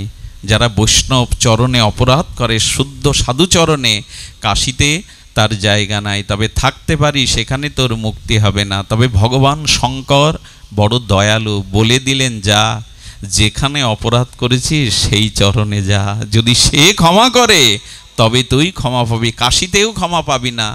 তিনি চলে এসেছিলেন, রাস্তার ধারে পড়ে পড়ে কেঁদেছিলেন, ওহে বৈষ্ণব, আমি বুঝতে পারিনি বৈষ্ণব অপরাধ, ভক্ত অপরাধ এত বিঘাতক হতে পারে, এত ভয়াবহ হতে পারে। পোকাগুলো কিলবিল করছে গলিত কুষ্ঠ নিয়ে। হা নিতাই, হা গৌর বলছেন। নিতাইয়ের চরণে যেদিন পড়লো, যেতে যেতে নিতাই মহাপ্রভুর চরণে যেদিন পড়লো, নিতাইয়ের চরণে মহাপ্রভু বললেন, আমি তোকে কোটি জন্ম ভোগাবো, যে ভক্ত চরণে অপরাধ করে আমি তাকে ক্ষমা করি না। নিতাই বললেন, যাও, যার চরণে অপরাধ তাকে ধরো। শ্রীবাস ঠাকুর যাচ্ছিলেন পথ দিয়ে সংকীর্তনে, চরণে লুটিয়ে পড়লেন, হে ঠাকুর, হে বৈষ্ণব ঠাকুর, ক্ষমা করো, আমি জানি না, আমি বুঝিনি, অজ্ঞ, যে ভক্ত চরণে অপরাধ এতটা বিঘাত। সবাই ত্যাগ করেছে, গঙ্গা ত্যাগ করেছে, কাশী ত্যাগ করেছে, স্ত্রী তো জীবন্ত পুড়িয়ে মারার ব্যবস্থা করেছিল, ক্ষমা করো শ্রীবাস ঠাকুর। শ্রীবাসের দয়া হলো, বললেন, আমি কোনো অপরাধ নেইনি, তবে আমার মহাপ্রভু ব্যথা পেয়েছেন, হরিনামের চরণে অপরাধ হয়েছে, তোমার এই অপরাধ যেতে পারে তুমি যদি হরিনাম গ্রহণ করো, তুমি যদি বৈষ্ণব বন্দনা লেখো, বৈষ্ণব চরণ বন্দনা করো। এই মহাপ্রভুর পরশে, শ্রীবাসের পরশে দিব্য চিন্ময় দেহ পেয়েছিল চাপাল গোপাল, তার নাম হয়েছিল দেবকী নন্দন দাস। ইনি বিখ্যাত বৈষ্ণব বন্দনা লিখেছিলেন, এই বৈষ্ণব বন্দনার দ্বারাই তিনি পরম ভক্তিও পেয়েছিলেন। এইটুকু অনুরোধ করে পাঠ বিশ্রাম করি, ভক্ত চরণে কোনো অপরাধ যেন না হয়। ভগবান ক্ষমা করেন, ভক্তও ক্ষমা করেন, কিন্তু ভক্তের চরণধূলি ক্ষমা করে না। রামচন্দ্র খা ঠাকুর হরিদাসের চরিত্র হননের জন্য লক্ষ্যহীরাকে পাঠিয়েছিল। হরিদাস ঠাকুর ছিলেন, কিন্তু রামচন্দ্রকারের ভিটেতে প্রদীপ দেওয়ারও কোনো ব্যক্তি আর ছিল না। পুরো রাস পরিবারই হয়ে গেছিল বৈষ্ণব অপরাধে। ভক্ত অপরাধ নেন না, কিন্তু ভক্তের চরণ ধুলি ক্ষমা করে না। তাই আজও যদি মনে করেন কোনো বৈষ্ণব চরণে আপনার অপরাধ হয়েছে, সে যদি বেঁচে থাকে তার চরণে গিয়ে সহজভাবে ক্ষমা চান, সে যদি মারা যায় তার উদ্দেশ্যে ক্ষমা চান, হরিনাম নিতে থাকুন। আর বৈষ্ণবের বা ভক্তের, আমি বৈষ্ণব বলতে শুধু তিলমালাক বৈষ্ণবদের বলছি না, যারা যে মতে ভগবানকে ভজন করে, বিষ্ণু থেকে জাত সবাই বৈষ্ণব, সবার মধ্যেই ভগবান আছেন। যারা একবার কৃষ্ণ নাম মুখে নিয়েছে তারাও বৈষ্ণব। তাই কারো প্রতি এ জাতীয় ভক্তের প্রতি অপরাধ না হওয়াই উচিত। আজকের এই ভক্ত সঙ্গ যে অনুষ্ঠানের আয়োজন করেছে, আপনাদের এই স্থানে এসে আমার মনে হয়েছে, এই স্থানের আপনাদের ভিতরে যে ভগবৎ শ্রবণের উৎকণ্ঠা, এটি দর্শন করাও এ জীবনের এক সফলতা।